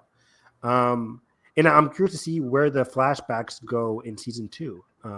Because I assume it's going to continue off of wherever season 2 ends off of. Yeah, man. I wonder what the functionality in the Great Monsters will be. I know we'll focus on Titans and such, but like, will there still be an involvement of our main players, Godzilla or Kong? I wonder. I like that season 1 went to 1954 with the Lucky Dragon test where they tried to bomb Godzilla, but it didn't work. Some other news here says Joby Harold from Obi-Wan Kenobi and Army of the Dead will serve as the series showrunner and will executive produce with his wife. Okay. So if you guys liked Obi-Wan Kenobi, you're getting that again. Granted, Obi-Wan Kenobi was mostly a Deborah Chow kind of thing, but Joby Harrow did write some of the episodes. I remember that. Yes. So there we go. He's going to be showrunner for this show. Okay. And yeah, they said it will be dealing with Cold War and the tension between the U.S. and Russia in a world of monsters. Cool. So it just seems very cool. I'm very happy, just in general, that Apple is sticking with this universe. I know it is a very expensive show, so I was kind of worried that like season 2, that'll be it. Apple has a lot of other shows that they can focus on. Severance is also very expensive. Pluribus with Vince Gilligan, very expensive. So I can, but I'm just happy that Apple is like putting their money where it counts for fans like me and you. Viewers like you. Thank you. Thank you. I knew you'd say some bullshit. All right. But so yeah, that was kind of it. I'm just, me and you both are very excited. Sure. And I can't wait to learn more there. I'm sure season 2 of Monarch will tee up because Kurt Russell will be back. I'm sure it will tee up some more like seeds planted for what happened around that time to really speculate the goings on. I agree. Yeah. Just so much potential with season 2. So much potential. I can't wait to see a longer trailer to see like what the storylines are going to be. But yeah, on some Paramount side of things, a new live action Teenage Mutant Ninja Turtles reboot will release on November 17th, 2028. This is along with the announcement that the Ronin movie is canceled. Yeah, I have thoughts here, man. First, there was also a situation that like they canceled the Ronin movie because the idea of re-entering the era of live action turtles is they want to Sonicify it. Was the wording, which I'm sure they're just like, hey, what's a successful brand of funny characters based on cartoons? Sonic, we did. Oh yeah, well, we want to have another successful franchise like that. I see what you're saying, and I get it. Weird terminology, but okay. It's so producer non-fandom coded terminology. Yes, it is. I think this is a bad call because you are already going full steam ahead successful with Mutant Mayhem films, which are already of that kid-friendly tone. In the realms of doing live-action Turtles, I think The Last Ronin would have been so captivating and something new because the Ninja Turtles are already so popular that like they've done so many animated versions. Like there's so many animated series that have all been successes with fans and kids especially as well, that you already have that corner market of kids already, that I think if you were to do something like The Last Ronin, it's something so visually different, and also you have an emotional, no matter like what continuity it may be, you already have the emotional hook because virtually every iteration of the Turtles have the same archetypes. You already have that connective love to it, and I think it would have been something so different, so special. If you wanted to make it of a similar continuity, connected to like the 90s continuity, because those are fan favorite films that people have grown up from. So like if you're like to the today, where basically Last Ronin is very like a Logan-esque storytelling for these characters, it would have been something so special. I believe there's still plans for the Last Ronin video game to come out, and I think that may be like the final line of like, if that comes out and it's a big success, then maybe they'll reevaluate the decision to make the film again. Otherwise, this is very sad to see when you already have the success of kid-friendly Turtles on the big screen with the Mutant Mayhem series. I completely agree. That's the first thing I tweeted out. I'm like, we already have. As soon as I heard Sonic 5, I was like, okay, so what they're saying basically is we want a family-friendly TMNT franchise that's better than the Michael Bay versions. And Sonic is kind of like what ended up happening is like they made something that kind of got muddied to highlight a bit more kid friendly, despite its semi gritty tone for the first 2014 Turtles. That when they did the sequel, it was so much more like callback to cartoon, very bright and colorful, that it felt like the course correct in that way. That it's like, okay, well now it feels like you're trying to do it again, but I guess from the ground up, which I guess is better. But again, you already have the success going animated Yeah. wise.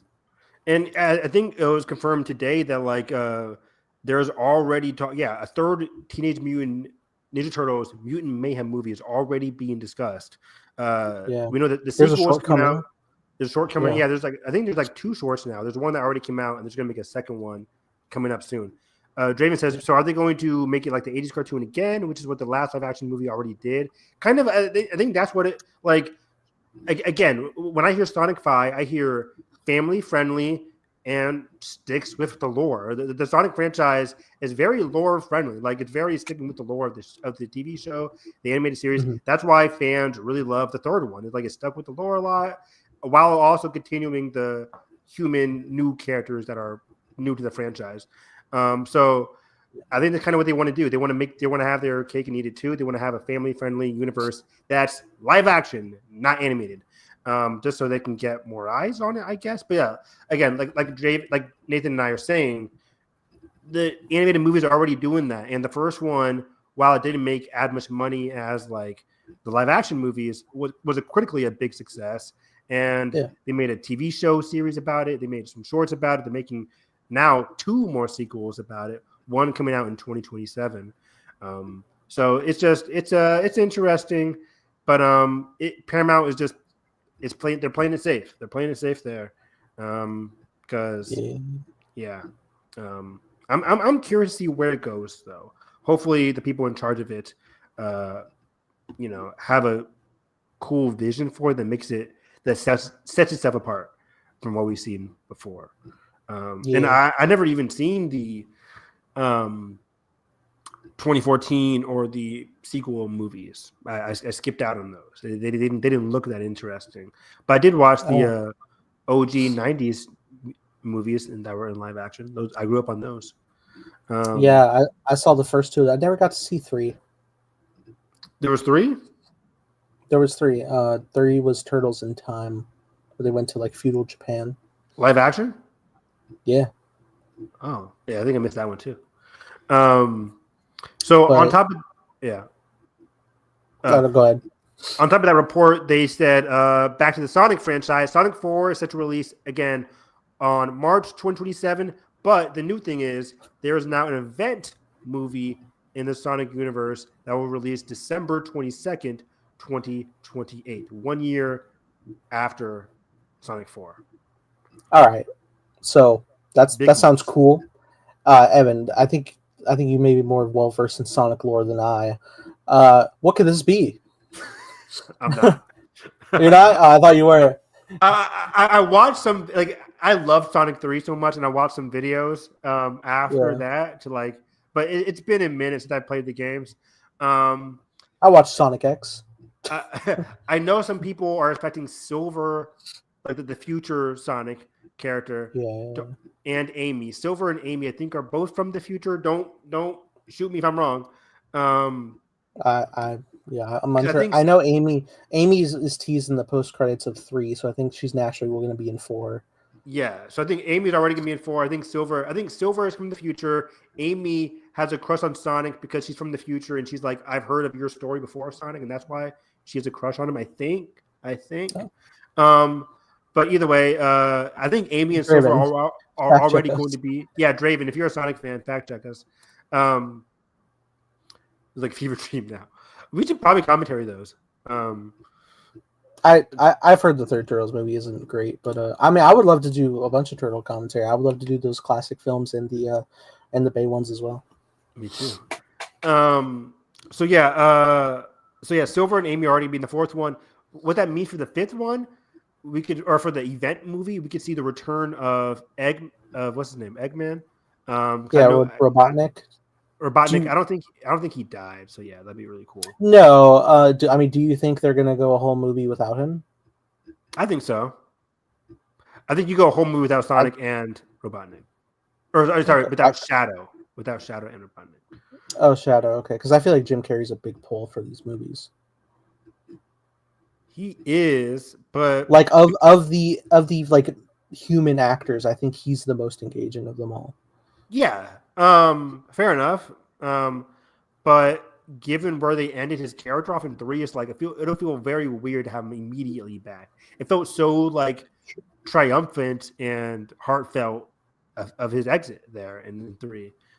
Sure. I want his return to be special, and I feel like it'll be special in a big event movie. But yeah, I don't know what the other Sonic franchise can be. So someone made this recommendation, which I also thought of, which was funny. It wouldn't do this, but there was a couple of video games that was like Mario and Sonic at the Olympic Games, and the Olympic Winter Games. I love them. I had both of those games. Yeah, those are very fun. And I'm like, that would be hilarious, but Mario's tied up in the animation right now. So, going off of the comments, some people said like the return of Sonic in the event movie. Let me see what other people are saying here. Yeah, a lot of people are just saying Shadow. I keep saying Sonic. Yeah, I meant Shadow. Yeah. They said Silver the Hedgehog, but I think Silver is just going to be. So we already know Metal Sonic he's the end of Sonic 3. So Metal Sonic could be like the villain. Silver could possibly, if Silver is not in 4, then he's definitely going to be in the event movie. Yeah, and Shadow was teased at the end of 3 that he'll be back. So yeah, some of the comments are letting me down. No good ideas here in the comment section. But yeah, I wish we knew the lore better too. I wish I did too. But yeah, as the movie gets closer, I'll watch some videos and then we'll be up to date, baby. Yeah. But besides, so we had Sonic, TMNT. Let's see here. What if it's a mixture of Sonic and TMNT? They're both Paramount. That would be pretty awesome, actually. Pretty cool. Progress is being made on the God of War live action series. Casting is happening, and it is now confirmed that Frederick Toye, the director in Shogun and The Boys, will direct the first 2 episodes. That's for the God of War series. I think the God of War series is going to be on Netflix. I think. Is it not Amazon? Or maybe it is Amazon. It is Amazon. Yep, you're right. I stand corrected. Amazon PlayStation. Amazon Prime, which is cool. Amazon did a great job with Fallout, so I have confidence in what they can do with God of War, even though I think they're starting God of War off in the Norse mythology, which is kind of like the 4th game in the franchise. It's kind of like a reboot, but it's also the 4th game in the franchise. Okay. I would like them to start off in the Greek trilogy. That's kind of like his origin. That's what makes Kratos.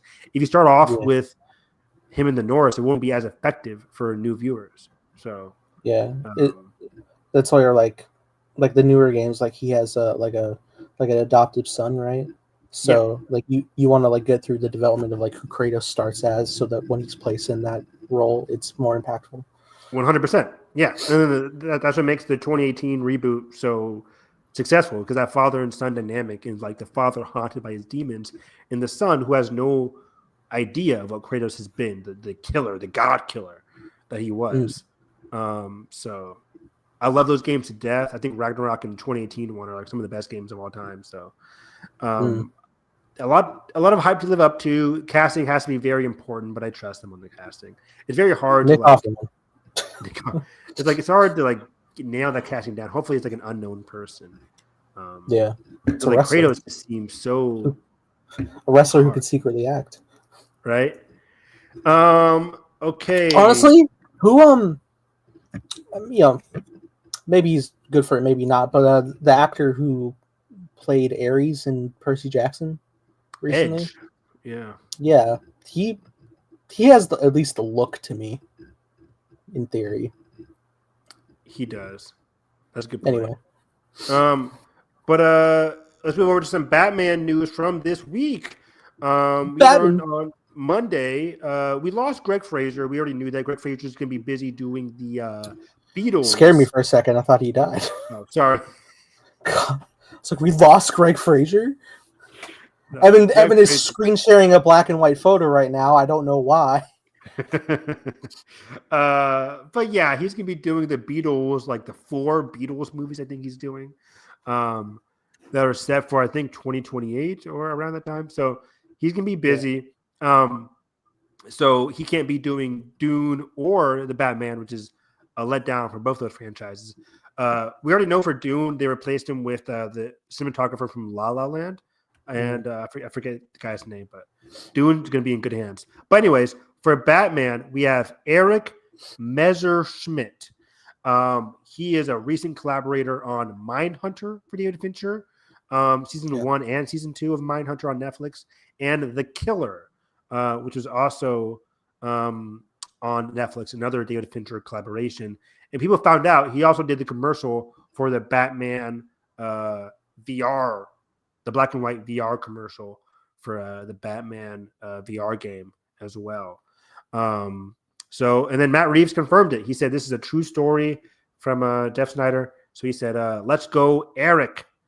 So this was a scoop from Jeff Snyder. He got one right here, and it's been confirmed by Matt Reeves. So this is cool. I love Mindhunter. Mindhunter is one of my favorite shows of the past 10 years. So sad that it got shut out after 2 seasons. But cinematography on that show was fantastic. I think The Killer is very fun. Not one of my favorite David Fincher movies, but it damn looks good. It looks really, really good. So I have confidence in his cinematography. I think it's a solid replacement for Greg Fraser. Right on, yeah.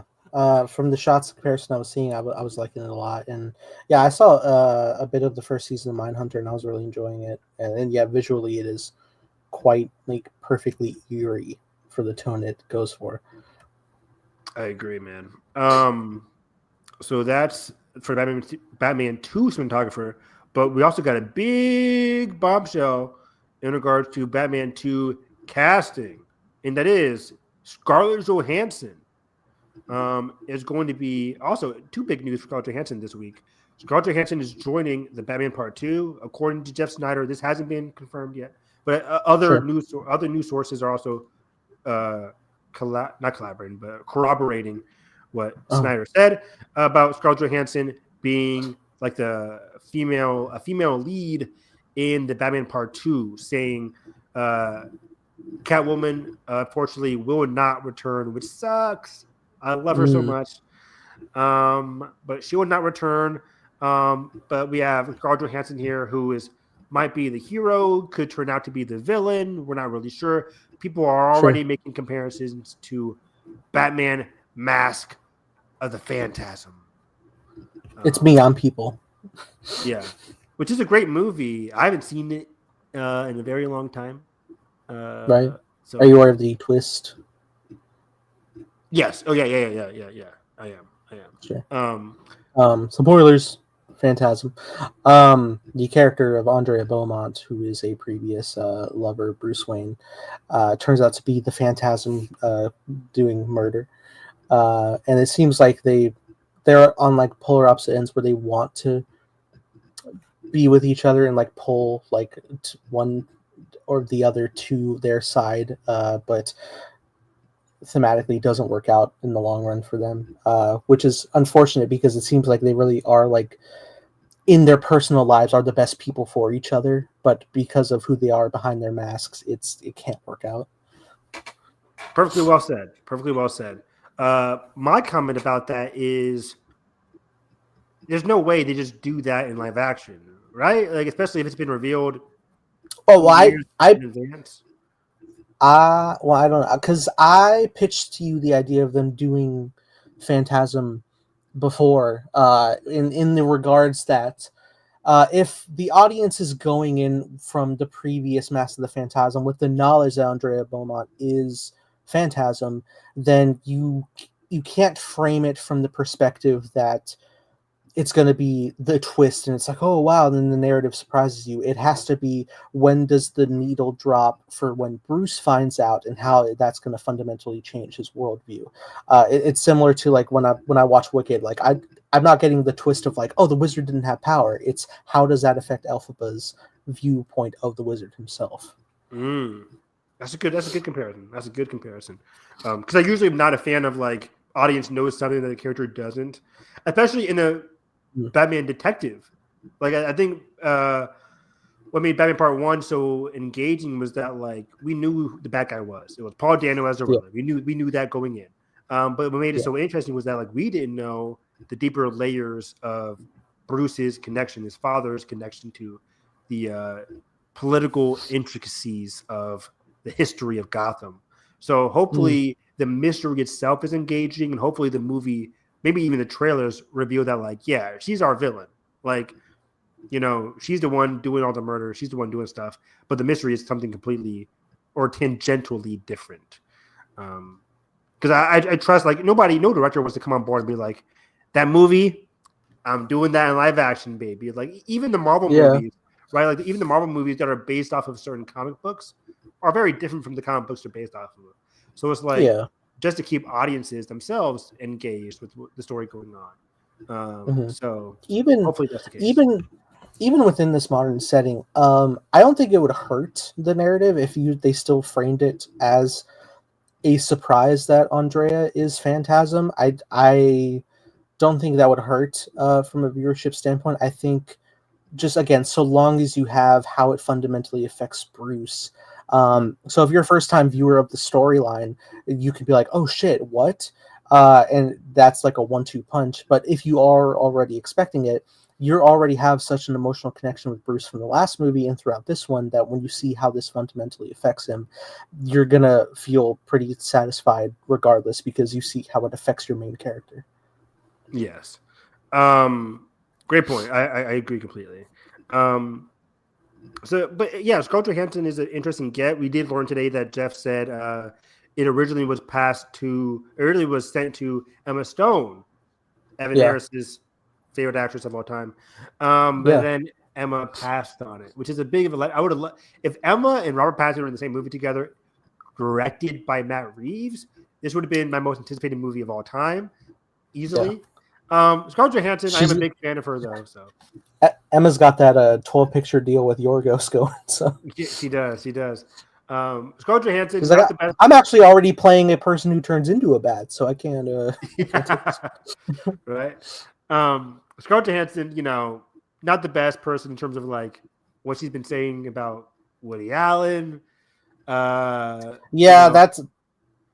I feel like it's been. Great. I mean, it's not great that you said that, but I feel like it's been quite a bit of time since that. I don't know if it's recent again, but she said something recently about it. That's not great.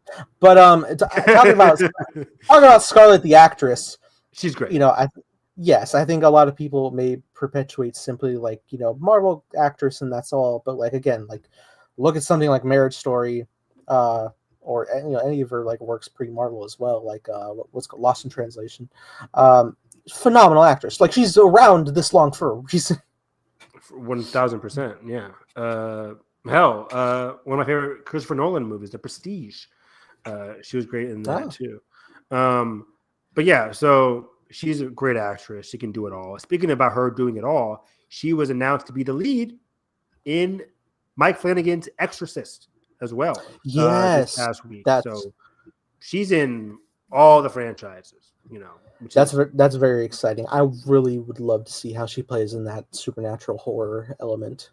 Exactly. Apparently, there was also, speaking of words about people passing on roles and it going to Scarlett Johansson, apparently some people are saying that Mike Flanagan fought to have Kate Siegel, his wife, to be the lead, but it went to Scarlett Johansson.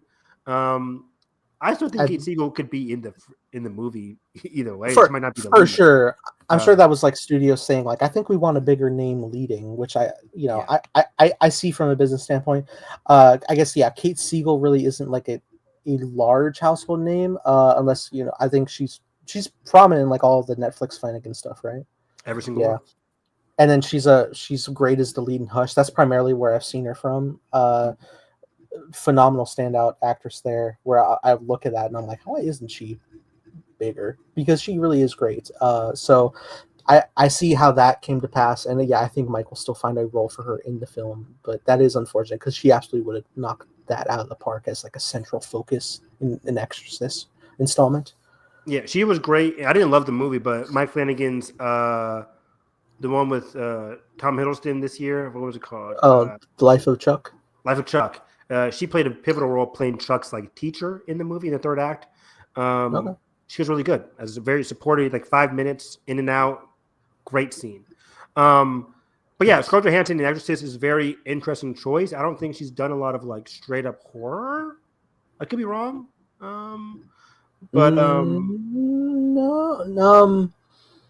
no. Mainly just like sci-fi stuff, I think, and yeah, dramas. I'm thinking about like Under the Skin. It's like not a horror, but it's kind of like a slow burn drama, sci-fi kind of thing. Yeah.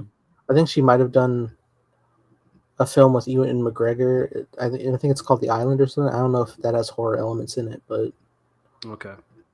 Anyway. Either way, Scarlett Johansson in The Exorcist is very exciting. I'm just very exciting for The Exorcist in general.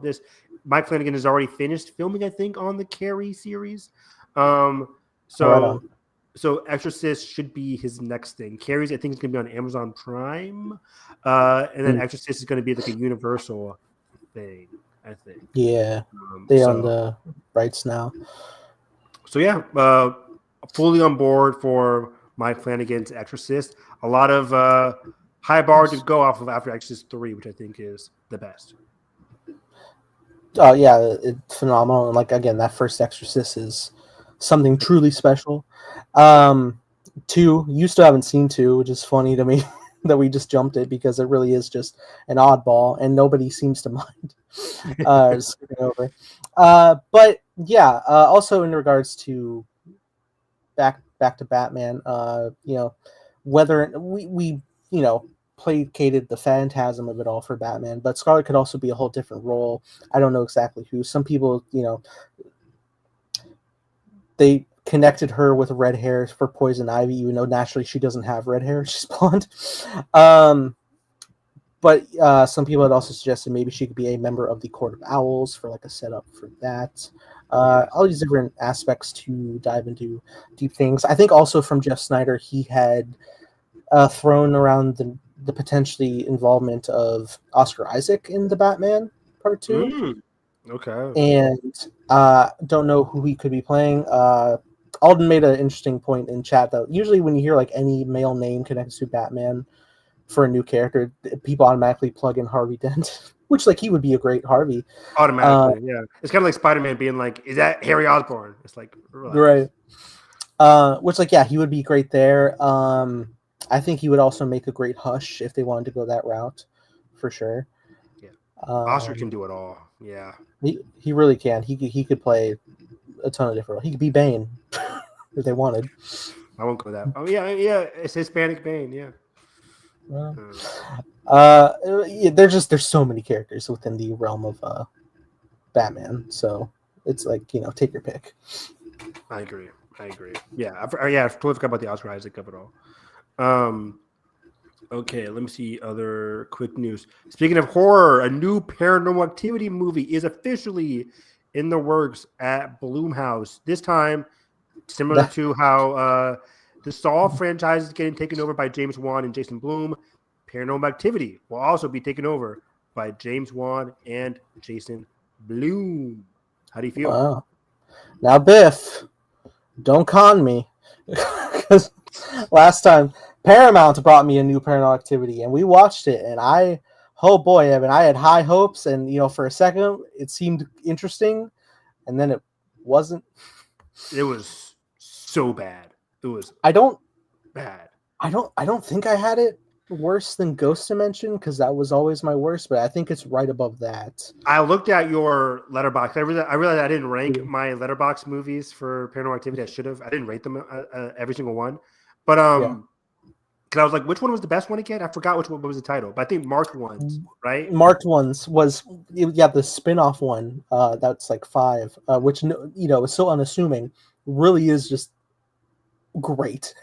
Great movie. Great, like Marked Ones and 1, probably the best ones. And I have quite a soft spot for 2. People are 50-50 on 3, whether it's like you're really into it or you're really not, because it's too much backstory. Yeah, 3 just wasn't enough new stuff going on there. 3 and 4 was like lesser than. Yeah. Even though 4 had Catherine Newton. But yeah, 4 was just like been there, done that. Yeah, 4 is been there, done that. Progressed the timeline slightly, where it was like, hey, here's just actually your adopted brother is a hunter who went missing, and it's like, oh, okay, that's the little bit of crumbs we got, and then we never moved forward in the timeline. That was it. Yeah. But yeah, March 1 was so great, so engaging. So like the lore was interesting, it was very engaging, very immersive. The ending, which is him running around with the shotgun, it was so cool. Yeah. I love spoilers for Mark ones, but like when like he's like glitching through places, and then he ends up in the kitchen of the first movie, which is why she's screaming downstairs gutturally on the recording from the first one. Very cool. Yeah. March 1, man, what a surprise! We were like, because we were going through it, we were like 3 and then 4. We're like, man, these movies. But then 5, March 1 came around. We're like, that was amazing. And then we had Ghost of Mesh, and then we had Next of Kin. And we're like, God damn it! Like, okay. So hopefully, and yeah, I don't know like the full creative involvement, but I would be intrigued to see how much of a creative influence as a producer James Wan has with the Blumhouse projects moving forward, because I feel like, you know, the flair from James Wan on a Paranormal Activity sounds like heaven, theoretically. So I'm hopeful, I'm optimistic. I think it should be interesting, because I think Paramount was the primary holder of the whole Paranormal Activity franchise to this point. So it was, yeah. If we're now like plugging through Blumhouse, which isn't Blumhouse primarily Universal? I think they were, but now that they like separated, maybe, I don't know. Okay, I mean, I don't know if they're still going to use Paramount as distribution, but if they're the creative like house running this, you know, it depends, right? Because Blumhouse is a up and down track record. You never know what you're going to get exactly. So, but I'm just hopeful with the new leadership of James Wan. The feature has Paramount on board as a partner to co-finance. Bloom is producing as well, with the theatrical feature said to be priority for Paramount and Blumhouse Atomic Monster. Okay. But yeah, Blumhouse is connected to Universal too, so I'm not sure. But either way, Juan says, I've been a huge admirer of Paranormal Activity since the brilliant first movie, with its creeping slow burn and subtle ability to make the unseen terrifying. I'm looking forward to expanding on its legacy and helping shape the next evolution of the scary found footage franchise. And then they just go into the history of the franchise. Right. But yeah, I wonder who he gets to direct. Similar to like the Saw movies, like he's going to be in there as a producer, as a creative, but like who does he get on board to direct the feature is going to be interesting on a whole. Chris Tuckman. That'd be really cool. Would genuinely love that, because I really love the found footage stuff from Shelby Oaks. Me too. And I'll always support him. So that's Paranormal Activity. Let me see what else we have here real quick. John M. Chu has signed a first look deal with Paramount to develop films and TV for the studio. He is moving into the Paramount lot, says Matt Bellany, away from his contract with Universal following Wicked 1 and Wicked 2. So Universal has left, or John M. Chu has left Universal, and he's going to work for Paramount on a first look deal. Whether they're, I don't know, these original movies or adaptations, like he seems to be doing a lot. Sure. Now you see me for. Just kidding. That's news. Oh, sorry. Yeah. John and Chu stuff could be interesting, for sure. Kind of stepping sides, because I don't think this was in the notes, but there was rumblings that Universal might be looking at additional adaptations from the source material of the Wicked source material, like the running series of books, to maybe produce other things, because Wicked was the first of a quadrilogy of books. Yeah, I forgot about that. Yeah. So, I mean, with how successful both Wicked movies have been, I would be intrigued to see, because you would imagine like they were going to stick with the musical style if they were to continue adapting the books, but like this would be in instance where they don't have a stage play precursing to adapt. They would have to make a musical from scratch, which isn't impossible, but I would be intrigued to see like what the course of action would be for that if they decided to do so. For sure. It's very risky. It seems so finalized at Wicked Part 2. I don't know if they go through with that, but you never know with these studios. It would be a significant time jump for this, because the second book kind of deals with Elphaba's son in the timeline. So it would be intrigued how that goes. The third book is, I believe, centered around the Cowardly Lion, which I found interesting. But also at the same time, I'm like, hey, if you want to have a Coleman Domingo musical, I would not mind. With a lion? Yeah, because granted, we were watching Wicked for Good, and we were like, I don't buy your plight, sir. Yeah, not at all. So, yeah. But everything with Elphaba's son, that could make a compelling story if they ever want to do that, for sure. Yeah. Wicked Messiah. One of the craziest news stories of the past week was Paramount's Donald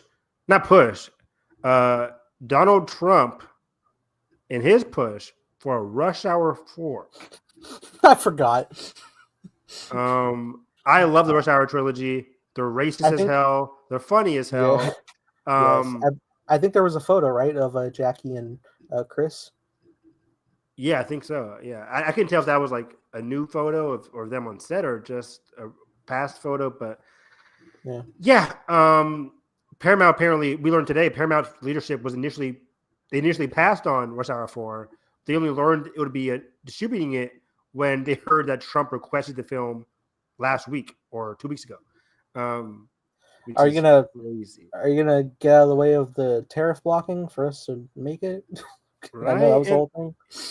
And of course, Donald Trump has a very close relationship with Ellison, the leader of Paramount, which is not great. There's a whole new article today about I didn't read the article, but from THR about like I think the article was titled "No Hurt Feelings," which is all about Ellison's big push to be MAGA-focused Paramount and Alpha-focused Paramount, which is just not good.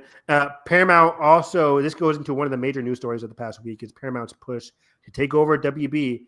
Apparently, I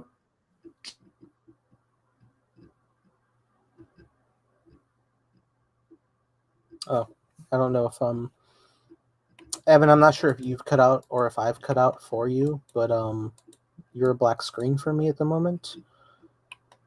1 second, folks. Draven, you have a good point. Yes, but we don't actually get to use that in the structure, but I'll bring you back, Evan.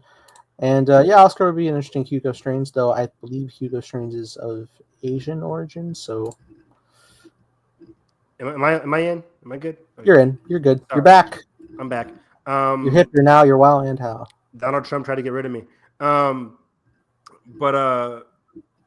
Let's see here. James Gunn and Peter Safran might not retain full control of WB, or sorry, not WB, of DC if the Paramount gets WB. Apparently, they've had apparently that early planning is already in place. If and when the Ellisons lock up Warner Brothers Discovery, they've had conversations with other directors about DC movies without James knowing and stuff like that. It's very, very weird. Like, for example, he met with Zach Kreger, the director of Weapons, discussed a desire to write and direct a movie in a particular corner of the DC universe. And that meeting did not include James Gunn. So this is just weird. It was very, very weird. Also, we learned today that Paramount is writing a very angry worded letter to Warner Brothers, accusing Warner Brothers of, going against, antitrust stuff by favoring the Netflix deal. So there's a lot of jargon, economic jargon. I recommend you guys look up Netflix, Paramount, WB from today. A lot of new articles came out. There's a lot of reading. I haven't read everything yet, but what seems to be the case, if I can just quickly summarize, WB is favoring Netflix Paramount is willing to go full, and they use the words hostile if WB is favoring Netflix. They're willing to use the full power of the Trump administration to block the Netflix deal, accusing it of Netflix's allegedly monopolistic control of the streaming market, according to people within the Trump administration. And the Trump administration is said to be unmoved by Netflix's recent lobbying effort to argue that the Paramount deal, to argue that their deal, the Netflix deal, does not violate antitrust law. So Paramount is accusing it of violating antitrust law. Netflix is saying, no, we are not. WB is currently favoring Netflix. Paramount/Trump are trying to go above and beyond to really get WB, basically. Unfortunately, It looks like we're between a rock and a rock. Because one of the bigger things is like I want Universal Comcast to get in here, because Universal Comcast are not in with the Trump administration. They're also not streaming like Netflix. So the best of a worst option. Comcast did propose a deal with Warner Brothers Discovery earlier this week that is said to be very stock heavy, but that doesn't seem to have gained a lot of traction with Zaslav, who is favoring, once again, Netflix. At this point, I know I made a whole rant a couple weeks ago about the bad of Netflix and Paramount. Yeah. I might have to agree with Netflix over Paramount, which seems crazy. But like, I just don't like the MAGA Trump focused Paramount and what they're doing with WB, or what they want to do with WB, rather than Netflix, who won't change that much aside from distribution, which is also bad. But like, would they release the next Superman movie only on Netflix? You kind of have to doubt that, right? They'd not be that like, no way. So like, but Netflix is Netflix, so you never really know. It's a very bad look either way. Some people online, they are hearing chatter. You can take it with a grain of salt.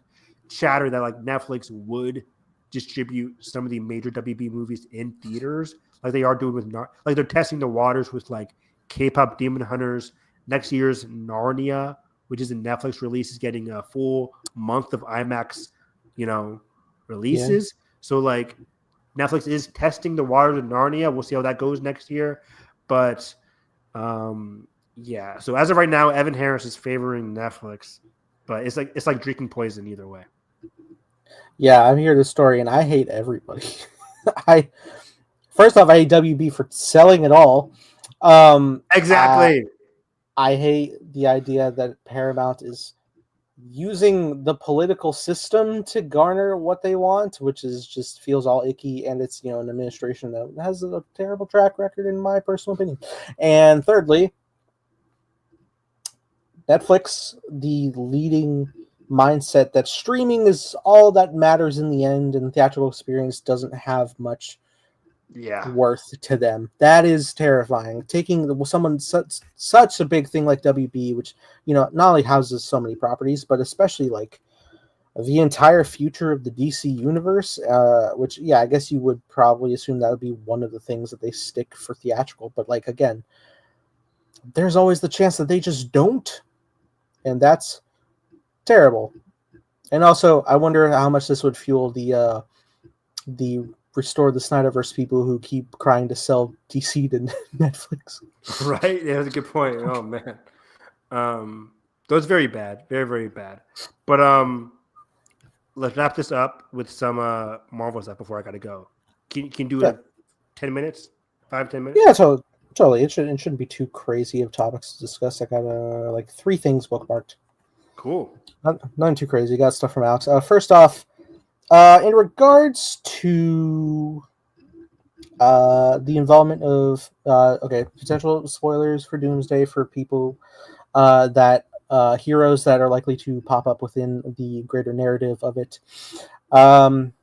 We've talked quite a bit about the idea that Tobey Maguire Spider-Man be returning for Doomsday. There's word that I don't think we really touched on this, but there's word that like on set Toby is wearing a motion capture suit as opposed to the normal Spider-Man suit he has. I wanted to gauge your thoughts on the idea of that. Oh, so you're playing like a new version. So this wouldn't be R. Tobey Maguire; it would be somebody else, a different No, person. I think it is our Tobey Maguire. I don't know if he's getting like a specialized TVA suit, kind of like how Endgame had the quantum suits, or if this is if it's like a symbiote thing again, or what have we. I don't know what the function would be within the story, but I think just immediately that doesn't sound great because we have constantly criticized Tom's suit being painted over with CG for a lot of his movies, even to the point where in No Way Home, it seems like they left Tobey and Andrew's suits alone with that, and you could just like see like the nice bunching of like the practicality of a suit, and it looks great. So the idea of like replacing that for Tobey, or like what if they end up giving him an Iron Spider suit or something like that, feels just odd and unnecessary to me. I agree. Hopefully that's not the case, but maybe it's just something with the whole dimension related. It could be something I don't even know. But either way, we're getting Toby back without covering his face, so that's good. Yeah, That for sure. that still gives me confidence. Yeah, yeah. Again, it all depends on like how the greater narrative works, and I'm sure there will be plenty of scenes where he does have a normal suit. I think it's just because even like when it came down to like them wearing the quantum suits, which ended up being digital in Endgame, it was just for the traversal for like a few seconds, and then we're back to the normal suits. So Yeah. there big talks recently seem to confirm within the rumor mill that Deadpool and Wolverine will be appearing in both Doomsday and Secret Wars, but that was a big like thing that like they would pop up in Doomsday as well. But something that isn't being talked about that seems to be have confirmed from Alex himself that not only Deadpool and Wolverine will pop up in Doomsday, but it looks like X-23 will as well and have some involvement. I need that to happen. Feige, make her stay in the next continuity, whatever it is. She is your Wolverine. Do not waste Daphne That Keene. that would be great after like the great reset and everything's like laid out in the different corners. It's like, oh, Laura's here, yay! That's that's the Wolverine. We don't need to get a new Logan. That's our Wolverine. Absolutely. I think we said like a billion times we would love the idea of like let Laura be the spotlight, and then we'll feel plenty special when we get the next Wolverine to come back around and feature for an adventure. It would feel even more special because you're like, oh wow, the Wolverine's here, even though we have the Wolverine with Laura. Logan appears, yeah. Yes, and there could be any number. Logan. There could be any number of reasons for why Logan is like away in the new continuity, or why he's not there immediately. You can do anything. Yeah. Totally. But yeah, I'll be intrigued to see the greater function of Deadpool within the PG-13 narrative. I think it's plenty easy to do, really. You could have so many fun gags with censoring him or him referencing censorship. It's equally humorous, I think. It can get dangerous. I'm not the biggest Deadpool fan after the last couple of movies, which I thought were fine. But, Doomsday is going to be a climactic kind of movie. I don't want to take away from the agency of it all, but I trust the Russos to know the tones at the very least. So yeah, totally. And then the last bit of stuff in regards to Sadie Sink's involvement in Spider-Man. Again, no real confirmation of who her character is or whatnot. I remember there was she had that quote of like, "You're like I have red hair, but I can change my hair for a role," stuff like that. Alex seems to reconfirm some rumor that was going around that her character is a shapeshifter in the narrative. Okay. I don't know which specific shapeshifter she would be. I think most people come to mind Mystique when they think of a shapeshifter. That's the most prominent one we've seen in any of these movies. I don't know. Again, I'm of the mindset that it's a bad idea to introduce new X-Men universe casting and before the reset. She won't be the next Mystique. No, she doesn't have that like allure. But a singular shapeshifter for. I mean, I say this, but she's also going to be in Doomsday now. But like, right? Yeah, Secret Wars. Her being in Doomsday / Secret Wars makes it even more likely that she's not playing Mystique. But yeah, she could play A shapeshifter doesn't have to be Mystique. There can be a brand new character, for all we know. That's just new to the narrative. That's a shapeshifter. That'd be cool. Yeah. It could be a friend of Peter Parker. Next thing we know, she's the villain because she can shapeshift to anything. So that'd be cool. Yeah. Real quick, Marvel shapeshift. Just because, we usually are always like focusing on Mystique, but like we've seen Skrulls do it. I don't know if she is a Skrull. Feige's done with that storyline, yeah. Yeah. There's not like a lot of like big level things. Character Morph from X-Men, but I don't think that's who Sync is. Love Morph. Jalen just finished watching the Morph storyline from the 97 old TV show, so that was really cool. Right on. Maybe she could be a gender bent chameleon. I don't know. That's in the Spider-Man wheelhouse of shapeshifting. I would love it, actually. Gender bent chameleon would be really, really cool. Could be quite interesting there. Demetria. Yeah, why not? Anything's possible. Yeah, man. Interesting stuff. I'll be intrigued to see how things are going to go. We are imminent from our first teaser for Doomsday, which I think is rumored to be just over a minute in runtime, according to Daniel RPK, which I think tracks for a teaser this far out. Yeah, we're going to get a teaser for that. Teaser for Spider-Man, maybe a teaser for Doomsday, more likely. I'm hearing rumblings that we may get a Supergirl trailer around Sunday, maybe. I've heard rumblings that Supergirl will not be in front of Avatar now, that it will just be shown to certain people at CCXP and not be a worldwide release trailer, which is unfortunate because I really want to see that trailer. I heard crypto is in it. So it is unfortunate, but I'm getting rumblings that it's not going to be. I think the more confirmed ones are Avatar, Odyssey, Avatar and Odyssey. No, I'm sorry, Odyssey in front of Avatar. And then Spielberg's UFO movie is now, which is like, let's go. That's really intriguing to me because we're still calling it Spielberg's UFO movie. Is there a title? Can we get the title? We'll get the title with the trailer. I'm down. It's Aura, baby. Just says Watch the Skies 2026 or something. I love that. I would love that. Yeah. I'm so excited because Spielberg is such an affinity for aliens, and I think usually it's a positive note, which is more rare than you think, like outside of just being straight kids films. So I'm so intrigued to see what Spielberg does back in his sci-fi wheelhouse. Me too. But yeah, I have to head out now. I gotta go watch Pluribus on Apple TV. The new episode is out. But yeah, you guys can find me on TV. Wow, find me TV. You can find me on Twitter, not on TV. Harris EV9, talking all things Mighty Nine, anime, Pluribus, TV. I'm talking about it all, baby. So yeah, find me on Twitter, Harris EV9. How about you, Nathan? You follow me _Time Blazer. Making a show called Time Blazer with co-star and creator Salt and Evan Harris. Playing Ben, who stronger than L. Let's go.